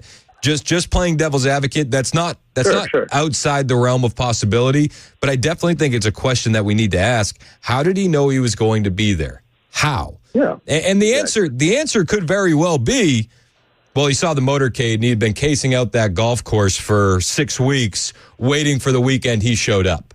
You know what I mean? Like that's a good point. Valid point. That could absolutely be the case. But until we get the answer one way or another, it's going to be up for speculation. Absolutely. I appreciate you taking my call. Hey, I appreciate you calling in, Reed. Thanks so much. Let's go to our friend Larry in Clarksville. What's up, Larry? Hey, Chris. Thanks for taking my call. First of all, I just want to say really quickly, I understand Jones' dilemma because when I had Hank, the 150-pound goat, he knocked me on my butt 6 times. And that's why he's now living in East Tennessee, but he's got 13 girlfriends and 9 kids. Larry's commenting on Joan Jones. She broke her wrist. Poor Joan. Yeah, yeah, man. Yeah.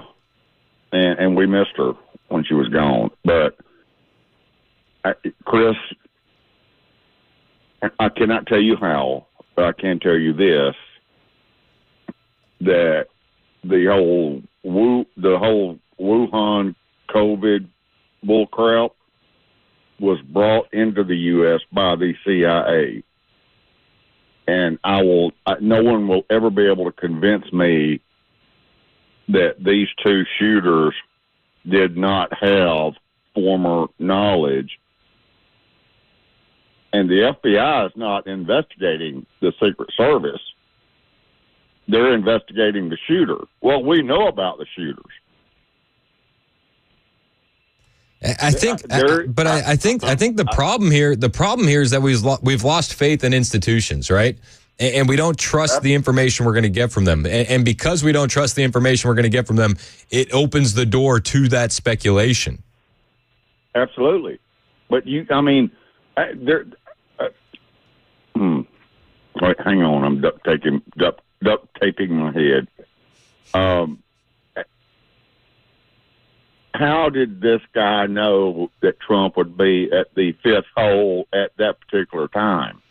It's a question worth asking, and like I mentioned to the last caller, Reed. You know, I know guys that do like reporting. They're actually in the field. You know, Savannah Hernandez, people like this. It's not out of the realm of possibility that you case the place for 6 weeks and you wait till he shows up. That's not out of the realm of possibility.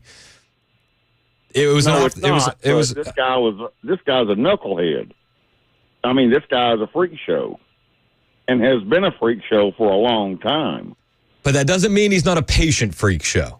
Like, just to play devil's advocate, like it's still within the realm of possibility that he knew Trump golfs there and he wants to wait and case the place out. We can't rule that out. And that's true. We can't go off the deep end and be like he had to have known. I think it's a question worth asking. How did you know? And I wouldn't be shocked if the explanation was he had been targeting that golf course for 6 or 7 weeks. He played there in X or Y. You know what I mean? Like, none of that would shock me. It just wouldn't. I know from. It wouldn't shock me. It wouldn't shock me either, Chris. But I just find it so hard to believe that the Secret Service has gone so far downhill that this has happened twice now in 60 days. Well, and don't forget about that one Secret Service agent who left her post to go breastfeed moments before Donald Trump arrived at a rally. Like, this is part and parcel for the Secret Service, it feels like. But I will say this. The Secret Service were on point yesterday. They had an advanced team ahead of Donald Trump. They spotted just a barrel through the tree line and engaged. Well, and I'll give them credit for that, but the guy should never have been even allowed anywhere close to there. Completely agree. He was already a convicted felon. He should never have been able to obtain a weapon, but we all know that, criminals get weapons every day illegally. Is that confirmed that he was a convicted felon? Where are you seeing that? Because I've seen some people talking about that, but I haven't seen it confirmed anywhere.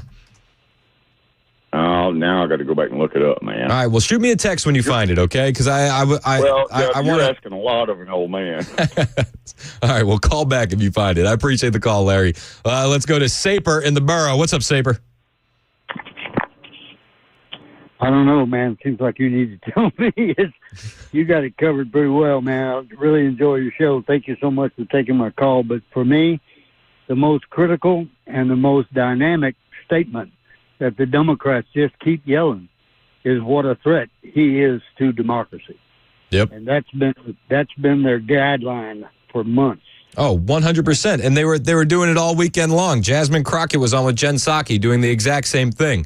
And it's their rhetoric. If you want to believe that he's a lone wolf, and I appreciate your call, man. If you want to believe he's a lone wolf, then you can actually absolutely point at the rhetoric of the left and say, this is what caused it.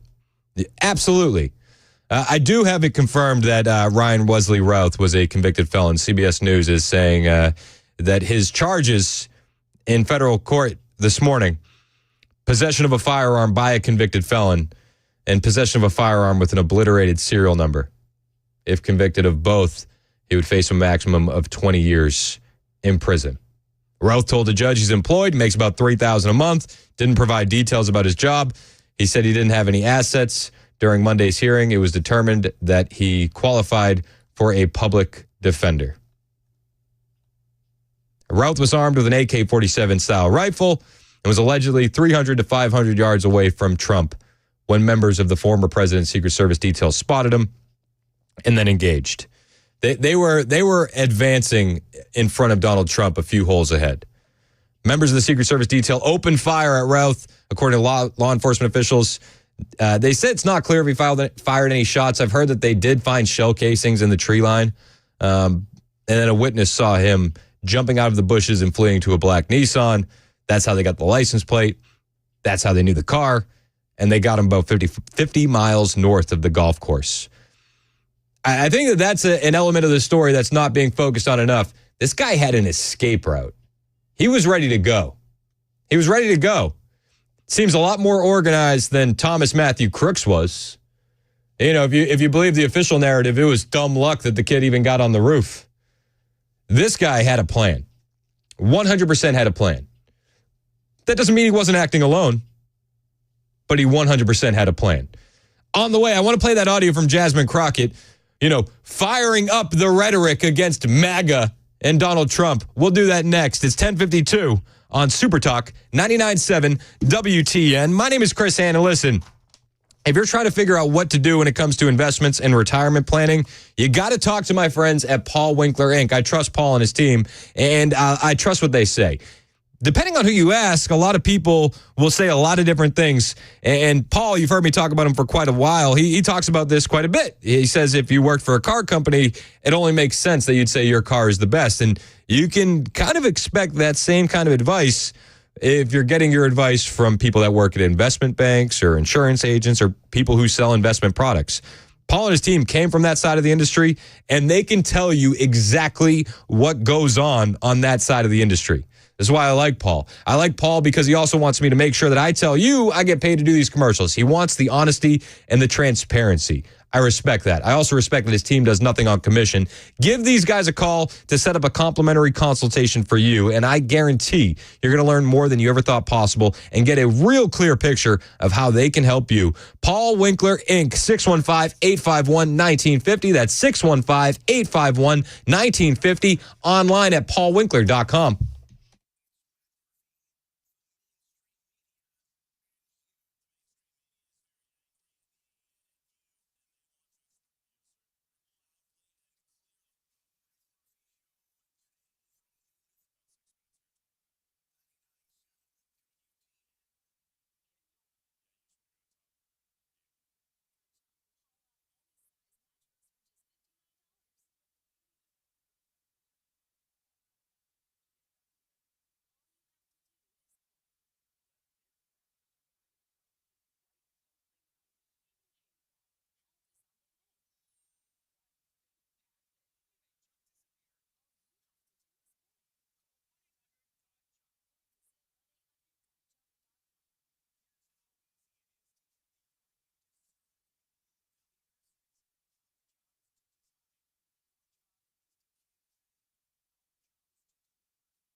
I'm Ken Weaver with your top stories, and that is a whole bunch of sunshine out there. We're going to tell you more about the weather during the full forecast in 5 minutes.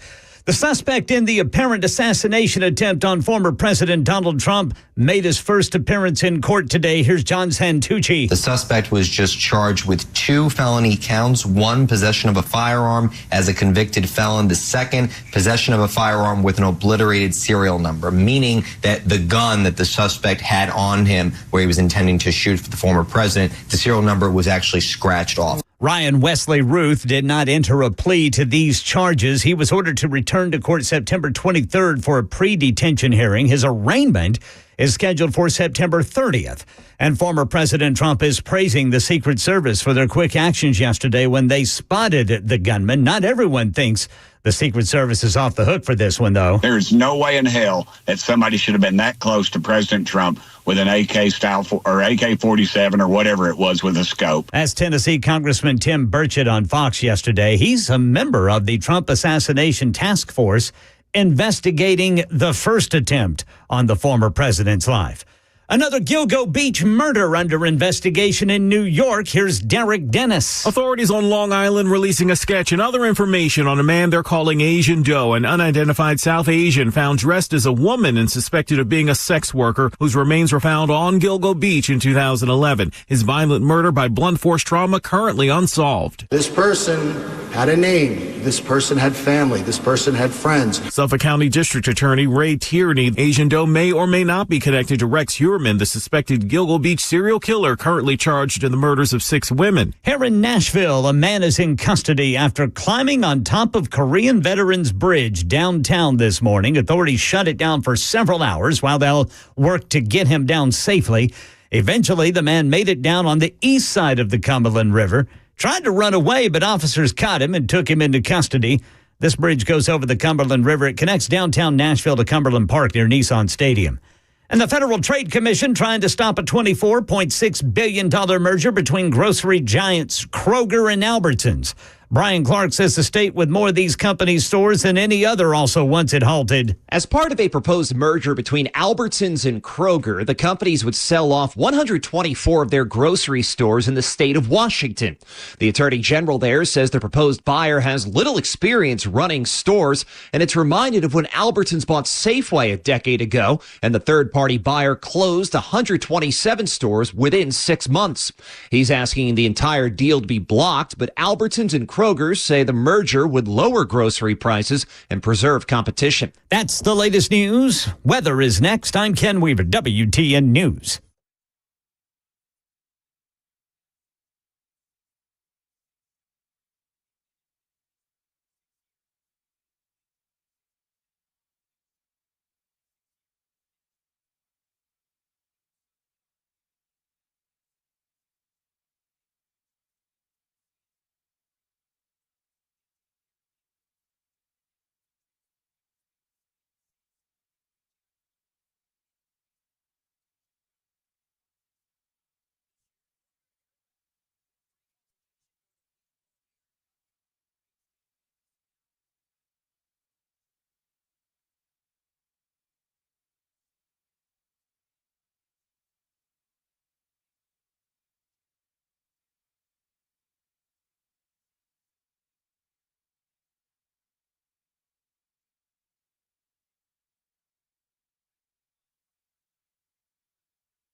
$11:04 on Super Talk 99.7 WTN. Hey, how's it going? I'm Chris Hand.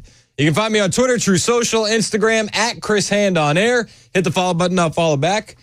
You can listen to us wherever you go with the iHeartRadio app, the TuneIn app. Podcasts are available on Apple and Spotify. We have our own app where you can get all the things, 99.7 WTN. Just search for that in your app store. We got another party coming up, October 1st, Hop Springs, Murfreesboro. We're headed back to the borough for the Tim Waltz, J.D. Vance debate. That's going to be a blast. Looking forward to that. Looking forward to seeing everyone again. Yeah, I'm sad it's not my home anymore, but I will be out there to celebrate. I think I'm going to do it. You got it. I don't see anything on the books that's going to keep me away from it this time. Mason's coming, everybody. Well, and I think the statute of limitations have passed on the last event, so I think everybody should be good. Yeah, fingers crossed. Everybody's fine. We're talking about the second assassination attempt of Donald J. Trump. All right, so there's a couple of angles that you could look at it from. Either there was something nefarious at play, or he was a lone wolf nut. Right? Like, those are the only real angles that I think that we can really even dive down. We talked to Susan Crabtree earlier, and I really like Susan. I think she's great. She was on the Megyn Kelly show last night discussing the Secret Service. She's been a great source for a lot of Secret Service stories, breaking a lot of news. She jumped right to Iran, and I don't know. Well, the interview is going to be up on the podcast page, so find it, listen to it if you missed it. My mind doesn't go to Iran at all. It just doesn't. I think that there are a lot more questions to be had with this guy's ties to Ukraine and finding out if he has American intelligence contacts in his cell phone. That's what we need to find out. What were those communications? What were they like? How did he know Donald Trump was going to be on the golf course that day? Now, maybe somebody tipped him off. A lot of individuals on the super text line believe that there could be somebody leaking information from Donald Trump's security detail. I'm not willing to go there yet. I do know a Secret Service agent, and I just couldn't imagine that being the case. Maybe I'm naive. Maybe I just don't want to believe it. But it could be, and we don't know yet. We just don't know. I made the point a little while ago that it could have been that he's just a lunatic and he knew that Trump would be at the golf course at some point and he was casing the joint out. Like maybe that's what happened. Either way, you slice it, the guy was prepared. He was very prepared. 2 backpacks with ceramic tiles in there, to stop bullets from hitting him. He had his firearm. He had a GoPro ready to go. He had an escape route. If a witness didn't spot him, he probably could still be on the run. Honestly, they didn't even intercept this guy until he was 50 miles away from the club. 50 miles away. So it leads me to believe that the guy knew what he was doing. He knew what he was doing. And if he was a lone wolf, if he's a lone wolf, well, you can blame the left for their rhetoric. 100% you can blame the left for their rhetoric. And the rhetoric was on full display over the weekend. Jasmine Crockett was on with Jen Psaki. And they're just spewing such hateful stuff about Donald Trump, like just nonstop. And this is just a snapshot into the coverage from the left. This happens so often with leftist mainstream media outlets. But they talk about Donald Trump and they say he's a racist, he's a bigot, he goes after communities that don't look like him. He loves to go after, and this is his playbook, communities that don't look like him. Yep. He goes after Black communities, Latino communities that have large numbers of immigrants. It is this fear-based approach. He's doing it in Aurora, Colorado as well. He's doing it in Aurora, Colorado as well. Yeah, when the Tren de Aragua take over the apartment complex, that's Donald Trump. What a racist for bringing that up. This is just a snapshot of the coverage we see every single day on Donald Trump. So if the guy is a lone wolf lunatic, well, you can blame the left. What should people understand and know about that? I mean, these are people's lives. Haitian families are keeping their kids inside. Schools are shut down. Hospitals are shut down. What should people know about that and the impact on communities? You see the communities impacted. Of course, the Haitian community. She's talking about Springfield, Ohio, and they're eating the dogs, they're eating the cats. Yeah, no, listen, here's one of the things. Donald Trump loves to say things such as they're illegal, right? every time he talks about an immigrant, he makes it seem as if they have done something nefarious. And it's not true. Just because they are immigrants does not mean that there's anything illegal about them. And what is so wild to me is that they never think about the fact that they literally have children of immigrants. Donald Trump is married to an immigrant, as well as J.D. Vance. Your children are children of immigrants. Oh, yeah, he never would have thought about that. I would point out they came in the right way. They waited in line and did all the things they needed to do. And as far as the Haitian migrants in Springfield, Ohio go, they gave them temporary protected status, and they were qualified as inadmissible otherwise. What does that mean? Well, they didn't check the boxes. They wouldn't have been allowed to immigrate to the United States under any other circumstances. 90 to 95% of them, if I recall correctly. And you are going out and attacking other immigrants every chance that you get. Oh yeah, you're attacking other immigrants when your wife is an immigrant. It's like no. They're going after illegal immigration, and they're talking about the 20,000 Haitians that have been shipped into Springfield, Ohio. But they're saying that he's doing it because he's racist. No. I don't subscribe to that. But then they continue. Jen Psaki and Jasmine Crockett say people are waking up to the evil of Trump, essentially. People are waking up to the fact that we can't live this way. This can't be the guy that is supposed to protect us when it comes to people that are coming out against us. This is the same guy that could not say on that debate stage that he wanted Ukraine to win. He could not do that. He said he wanted the war to be over. And a lot of people are pointing out online that him not saying he wanted Ukraine to win is what tipped this guy over the edge. Ryan Routh. This is what sent him over the edge. You know, he was all in the weeds in Ukraine, recruiting soldiers, Afghan soldiers, anybody that would listen. Come to Ukraine and fight. Come, please come. That's what sent him over the edge. Allegedly, depending on who you listen to online. But I think if you want to operate from the standpoint of he was a lone wolf, I would say it was this kind of rhetoric that sent him over the edge. I'm not ready to say he was a lone wolf, by the way. I don't think we have that completely hammered out. The second assassination attempt in about 3 months. This guy was back and forth between Ukraine and America. He didn't have any intelligence contacts. None? I find that hard to believe. I do. I think there's a lot of questions that need to be answered about this assassination attempt. A lot of people waiting on the line to weigh in on this. Let's go to Michael in Mount Juliet on the second assassination attempt of Donald J. Trump. What's up, Mike? Yo, Mike. Mike's not there. Let's go to Melissa in Gordonsville. What's up, Melissa? Hey there. I just wanted to call in. Long-time listener, first-time caller. Appreciate you. Thank you. A little bit nervous, so bear with me. Oh, you're good. You're good. I just want to address whatever her name was. I think it was Julie or something that called and said, don't show up to Trump rallies. Yeah, she said she's like a little nervous about showing up to Trump rallies now. And I mean, it's understandable to a certain extent. It can be, yes. But what are we even doing here if we're not willing to stand up? Amen. And it's just a matter of show up, be counted, let your voice be heard. No, now is not the time to back down. We're winning. Believe it or not, despite what the rest of the media says, we're winning.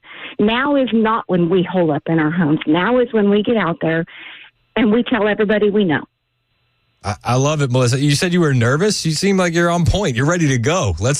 I'll go to a Trump rally with you, Melissa. I'd go in a heartbeat. Hey. I would go in a heartbeat. Appreciate the call. Let's go to Jeff in Hendersonville. You're next on Super Talk. What's up, Jeff?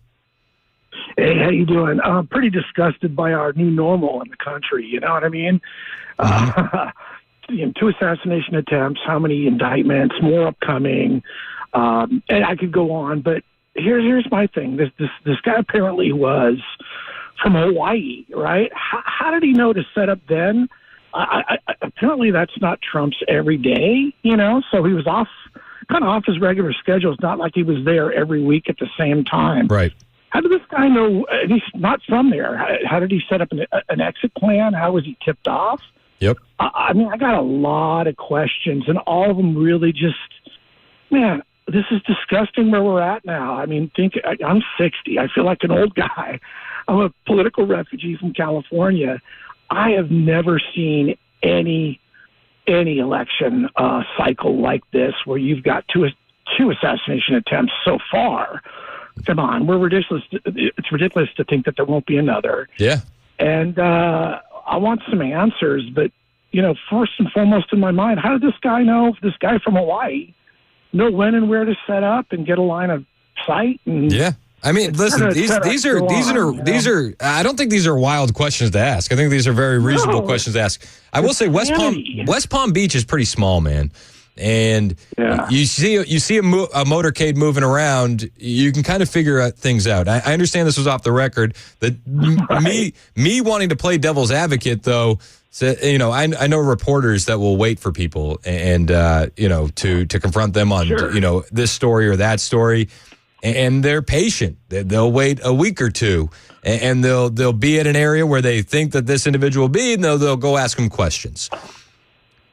Right. That's not out of the realm of possibility. Do you know what I mean? And I think that it's important to point that out. If the guy knew that Trump was in town that weekend, he could be playing golf at one of two locations. It's not out of the realm of possibility that he was just waiting around for it. Sure. Is that the most? Yeah. Is that the exact thing that happened? I don't know, and none of us know right now. We're just speculating, but it's not out of the realm of possibility. That being said. Yeah. This guy was back and forth with Ukraine. Did he have intelligence assets in his cell phone? Who was he talking to? I think that these are questions we need to get to the bottom of, without a doubt. And more. Yeah. But our new normal sucks, partner. I'm just saying that. I'm not down with it. This is America. Yep. You and me both, Jeff. I appreciate the call. Let's go to Bill in Morrison on the assassination attempt, the second assassination attempt of Donald Trump. What's up, Bill? Yeah. Good morning. I was trying to bring up a little history. If we go back to Abraham Lincoln, assassination, Republican. Garfield, Republican. McKinley, Republican. Reagan, attempt, Republican. 1901, Teddy Roosevelt, attempt, Republican. Gerald Ford, attempt, Republican. The only one that was assassinated was Kennedy, and that had nothing to do with Democrat or Republican. Oswald was really, truly a communist sympathizer. And so, if anybody's keeping score, looks like the Republicans are coming out way behind. Yeah.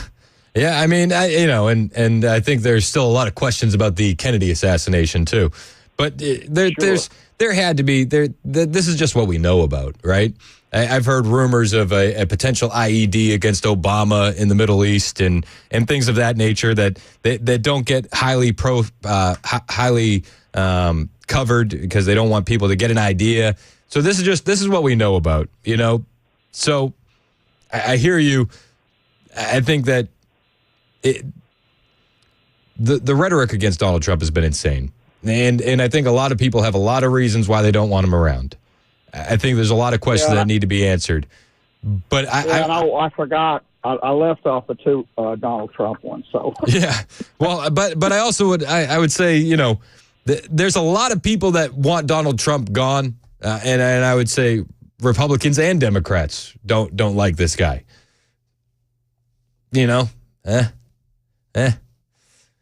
A lot of questions need to be answered. James in Nashville, you're up next on Super Talk. What's up, James? Hey, Chris. It was great to meet you at the Cedar Creek party. Yeah, man. It was amazing. Marniana, my wife, and I met you, and we had a wonderful time. Oh, I'm glad you guys could make it out. You guys are awesome. Oh, we had a great time. It was amazing. What I would have to say about the possibility, it could be really simple, man. This guy might have just called the pro shop and just asked them, hey, I'd like to see Donald Trump tee off. What time is he teeing off at? And they'll tell him on the phone. I did that, and when Tiger Woods won the Masters the first time, I did the very same thing at a private club in Aspen, and I knew the golf course relatively well. I had played there before, and they told me it's teeing off at 10. So there was an apartment building near hole fairway number 3. I went over, parked my car, walked out on the fairway, and there was Tiger Woods teeing off. Yeah, I mean, I think that would be. Later, I was sitting in a golf cart with Tiger Woods with one foot on the dashboard, talking to him about what kind of ball he plays. Yeah, I mean, I think that might hold a little bit more reasonable. That might be a little bit more reasonable if he didn't just catch a bullet to the ear a couple weeks back. I get you on that, but they're not Secret Service at the golf club. This is so true. They'll just tell you probably, yeah, he's playing at 10 o'clock. Maybe. You go, okay, 15 minutes a hole, 5 holes. I need to be there an hour after tee off, and I'm set up and ready to go. And I could be a simple, logical way that happened. I know it's crazy. It might sound, but it's not outside the realm of possibility, James. It's definitely not. And hey, man, I'm glad we got to meet you at Scoreboard at Cedar Creek. It was an awesome party, and I appreciate the call. We're gonna have another party October 1st. Hop Springs in Murfreesboro for the Waltz JD Vance debate, which is also going to be fantastic. And if you missed JD Vance over the weekend, just absolutely spanking Dana Bash. That's what it was. It was a spanking. I'll play that for you next. It was something special. Let me just put it that way. It was something special. We'll do that on the way. It's 11:21 on Super Talk 99.7 WTN. And listen, I didn't get much rain in Murfreesboro, but I know I might have been an outlier. There was a lot of rain over the weekend, and if you're dealing with waterproofing issues, call the experts. Call United Structural Systems. I've had the chance to meet these guys. They're proud of the work they do, hardworking, honest guys, and they're going to come to your house, and they're going to tell you exactly what you need. And if you got water in your crawl space, water in your basement from the storms that we had over the weekend, call USS. They've been doing this waterproofing work since 1994. They have the best experience. They have 25,000 satisfied customers to back them up, and they'll come to your home, and they'll be so confident in the work they do, they'll leave behind a warranty that is good for life. Even if you leave the home, the warranty can stay. That's how confident they are. So if you got water in your crawl space, water in your basement, you've noticed the warning signs with cracks in your basement floors, wet basement walls, call United Structural Systems, 615-488-7855. That's 615-488-7855. Online at USSTN.com. Hey, what's up, guys? This is Matt Murphy for Members Nutrition. I want to tell you about the Members Nutrition difference, and I want to encourage you to go over to the Members Nutrition website. Number one, they believe at Members Nutrition that they can sell vitamins and supplements at a lower cost point, and they're doing it every single day at membersnutrition.com. Number two, they want to make these products right here in the United States of America, not from some overseas company, and they do that every single day. I encourage you to go to membersnutrition.com. You'll get 50% off your purchase price at checkout. You don't have to put in any codes. Just go to membersnutrition.com. Once again, membersnutrition.com.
We are learning new details about yesterday's apparent assassination attempt of former President Trump. How long it took the suspect to be confronted. Coming up at 11:30 on Super Talk 99.7 WTN. Thank you, Ken Weaver. It's 11:25 on Super Talk 99.7 WTN. My name is Chris Hand.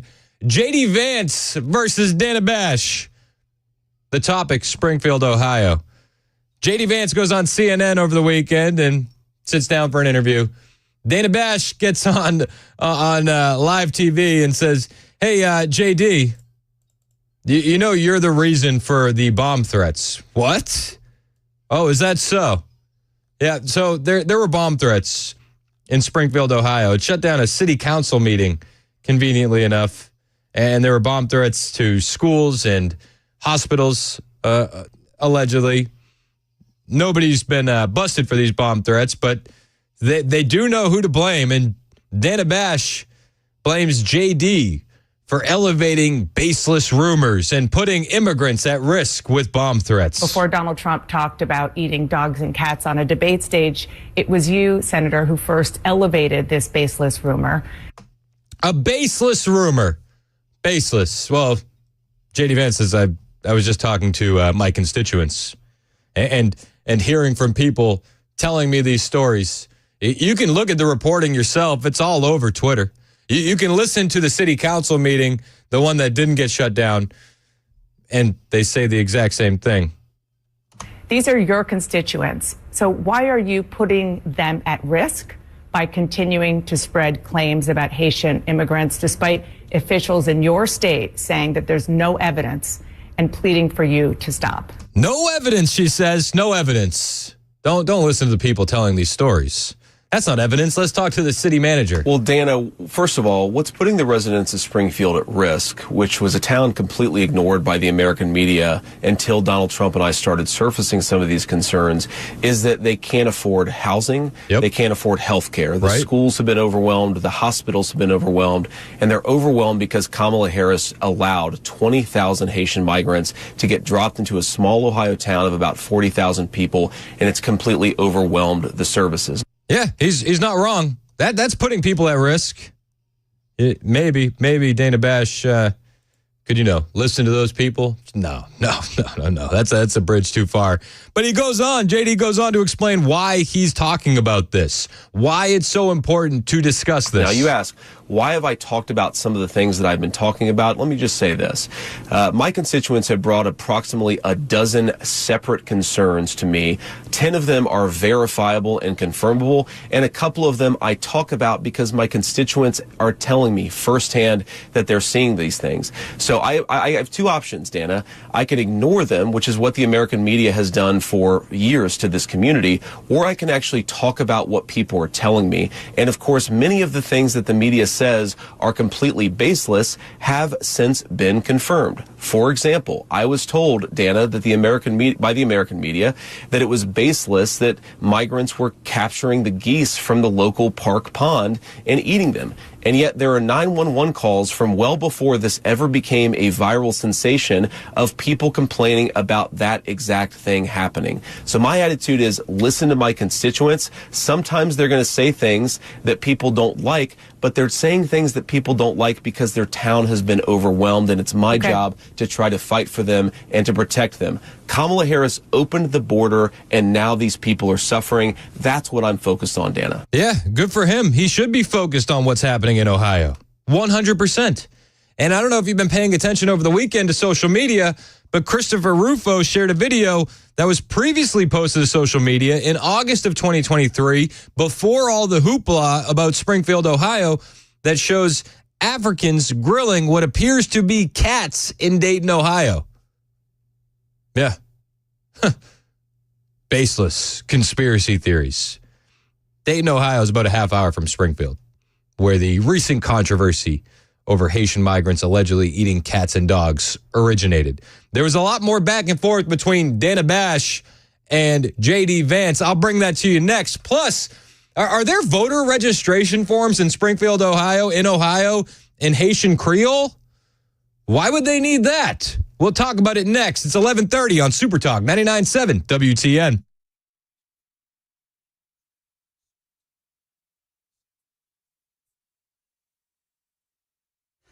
I'm Ken Weaver with your top stories. We're going to tell you how nice or how bad this week is going to be weather-wise during the full forecast in 5 minutes.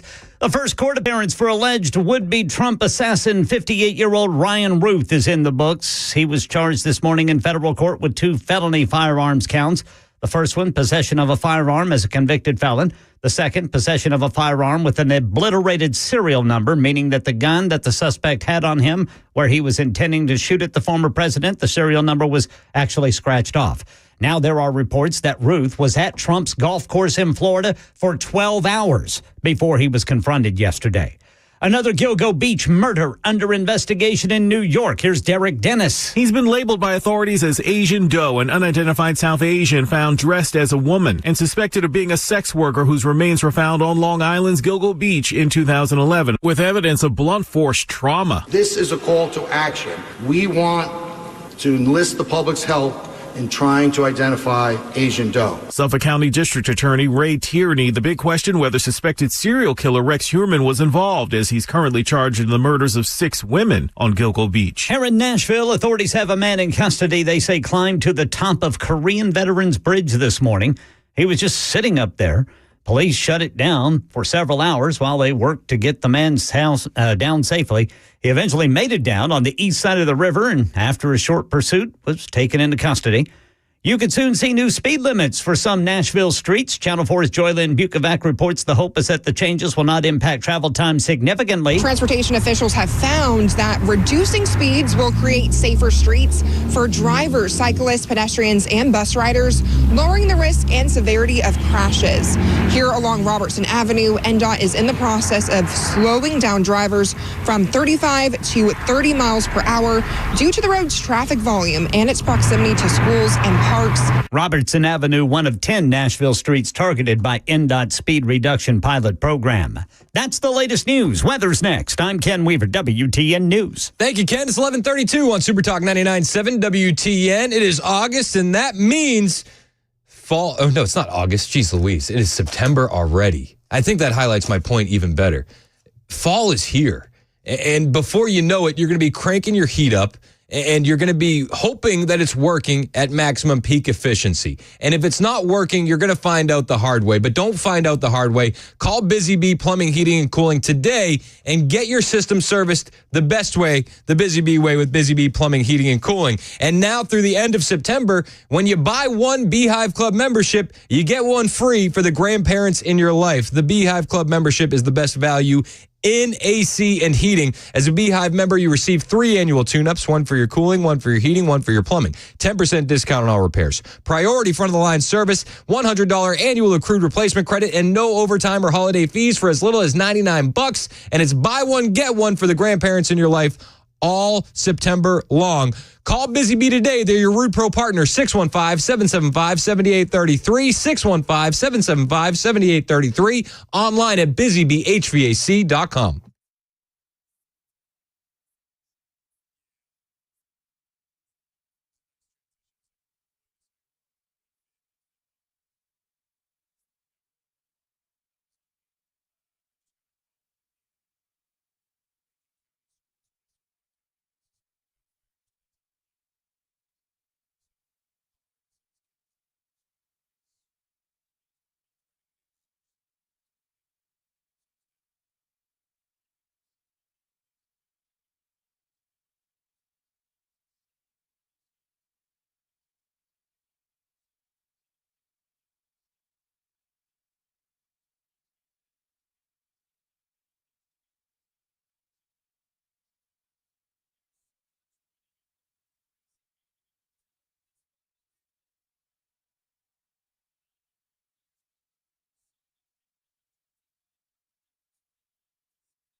11:38 on Super Talk 99.7 WTN. My name is Chris Hand. You can find me on Twitter, True Social, Instagram at Chris Hand on air. Hit the follow button. I will follow back.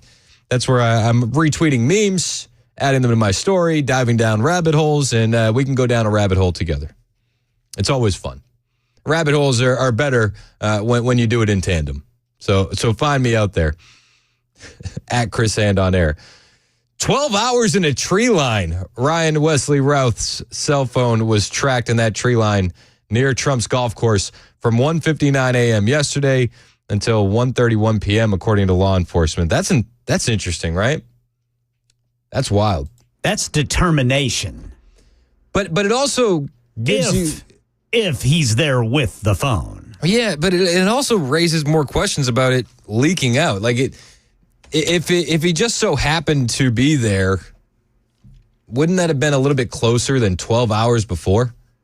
12 hours feels more like a leak. Do you know what I mean? 12 hours is like, hey, we're going to be going to the golf course tomorrow morning. You know what I mean? Like that's where my head goes. Of course, lots of questions, dude. My head tends to be wrapped in tinfoil, so just a heads up. It's wild.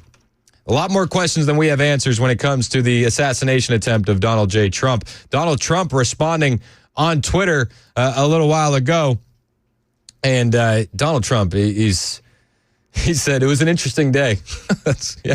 You would think. I would like to thank everyone for your concern and well wishes. It was certainly an interesting day. Most importantly, I want to thank the U.S. Secret Service Sheriff Rick Bradshaw and his office of brave and dedicated patriots and all of law enforcement for their incredible job done today at Trump International in keeping me, as the 45th President of the United States and the Republican nominee in the upcoming presidential election, safe. The job done was absolutely outstanding. I am very proud to be an American. Interesting day. That's quite the way to put it. He also said the rhetoric, lies, as exemplified by the false statements made by Comrade Kamala Harris during the rigged and highly partisan ABC debate, and all of the ridiculous lawsuits specifically designed to inflict damage on Joe's, then Kamala's political opponent, me, has taken politics in our country to a whole new level of hatred, abuse, and distrust. Because of this communist left rhetoric, the bullets are flying, and it will only get worse, allowing millions of people from places unknown to invade and take over our country is an unpardonable sin. Our borders must be closed, and the terrorists, criminals, and mentally insane immediately removed from American cities and towns, deported back to their countries of origin. We want people to come into our country, but they must love our nation and come in illegally through a system of merit. The world is laughing at us as fools. They are stealing our jobs and our wealth. We cannot let them laugh any longer. Make America great again. That is Donald Trump on Twitter in regards to the assassination attempt and also the state of the country. And the rhetoric was on full display over the weekend with J.D. Vance versus Dana Bash. They were debating Springfield, Ohio.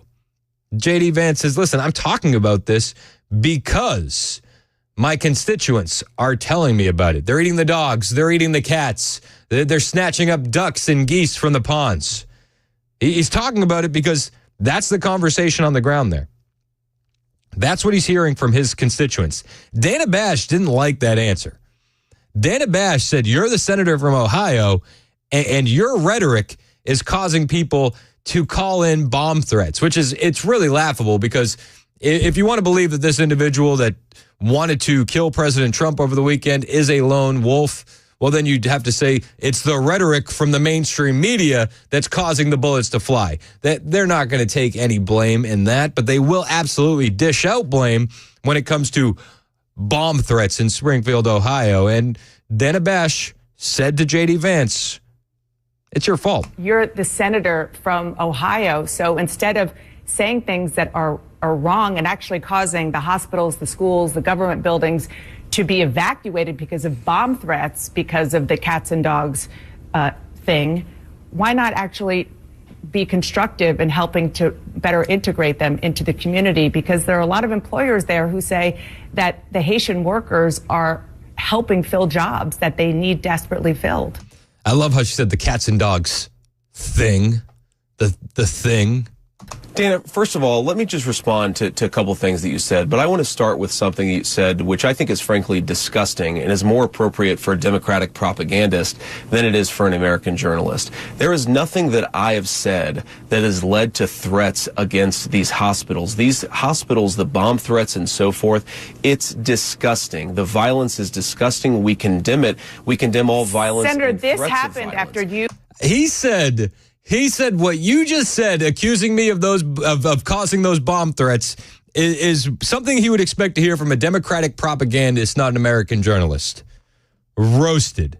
Dana Bash tries to defend herself, but it's really hard to defend what she said. We condemn all violence. Senator, this happened after you and President Trump were on the debate stage, said that cats and dogs were being eaten. You asked a question, Dana, and I'm going to go ahead and answer it. What we have said is that this town has suffered terribly under the policies of Kamala Harris. Now, you just accused me of inciting violence against the community when all that I've done is surface the complaints of my constituents, people who are suffering because of Kamala Harris's policies.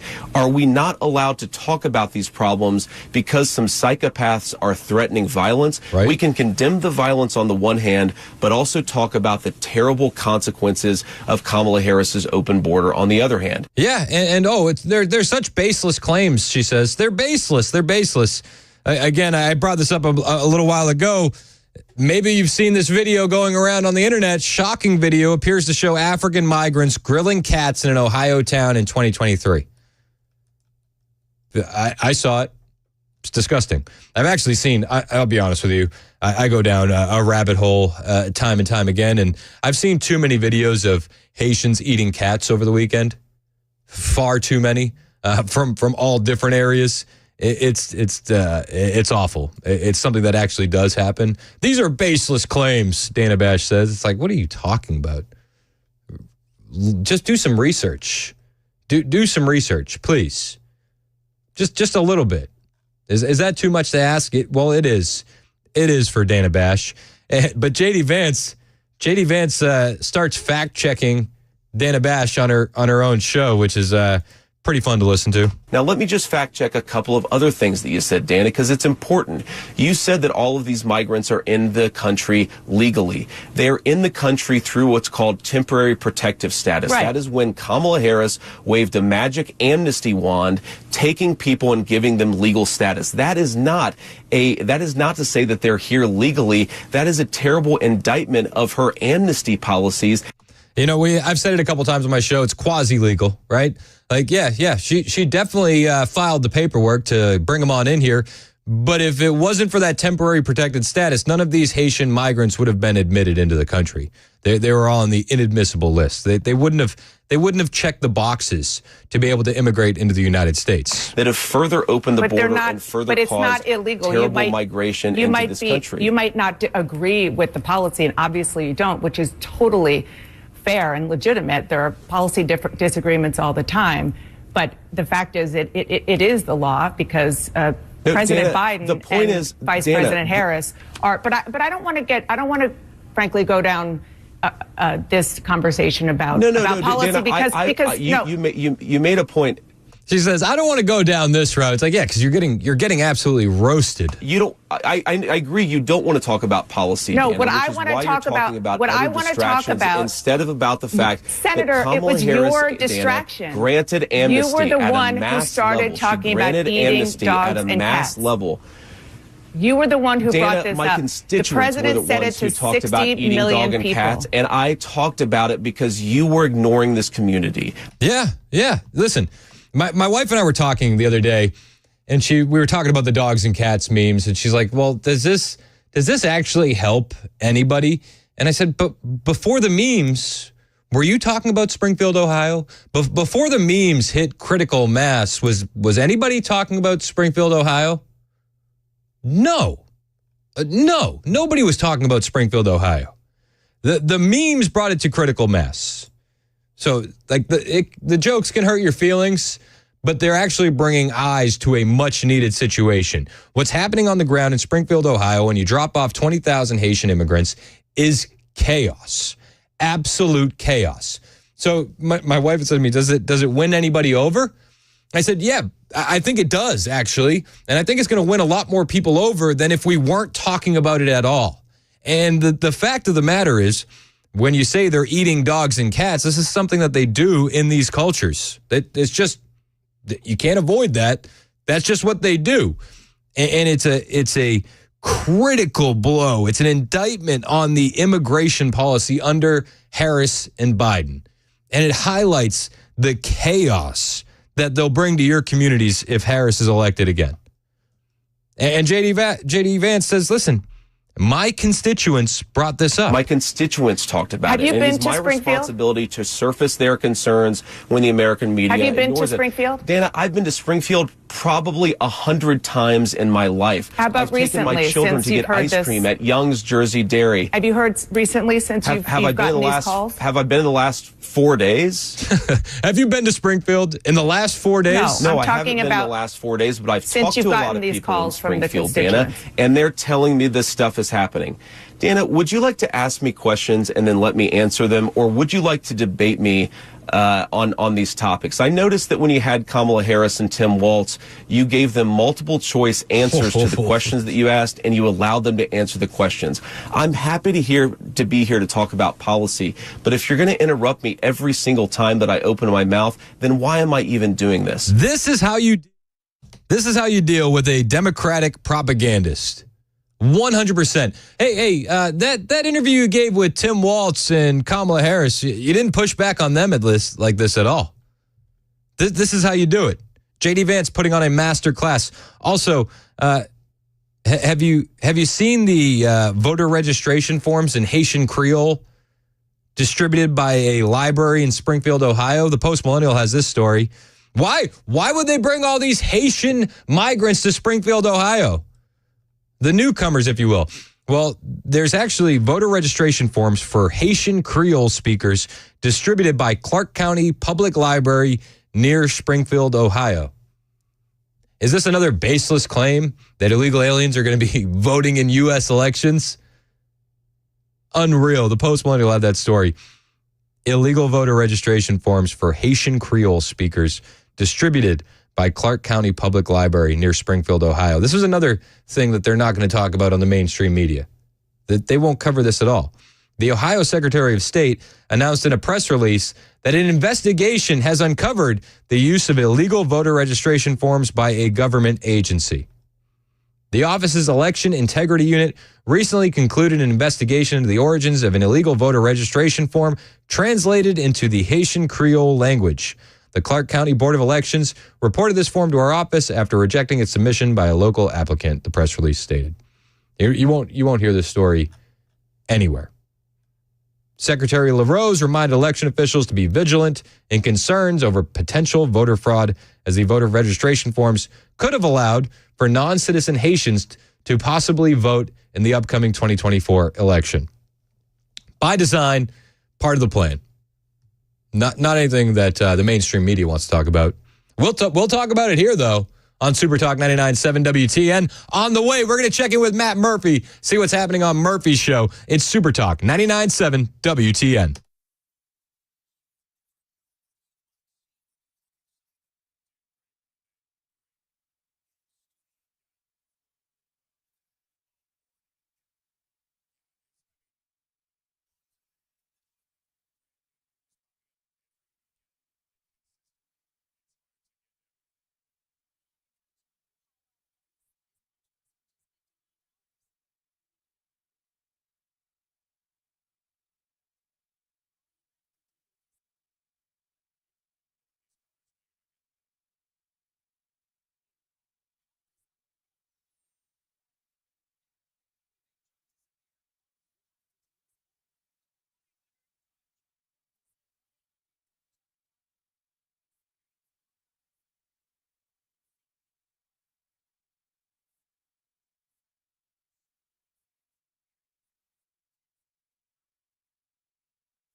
11:57 on Super Talk 99.7 WTN. My name is Chris Hand, joined in studio by Matt Murphy, discussing the biggest story of the day.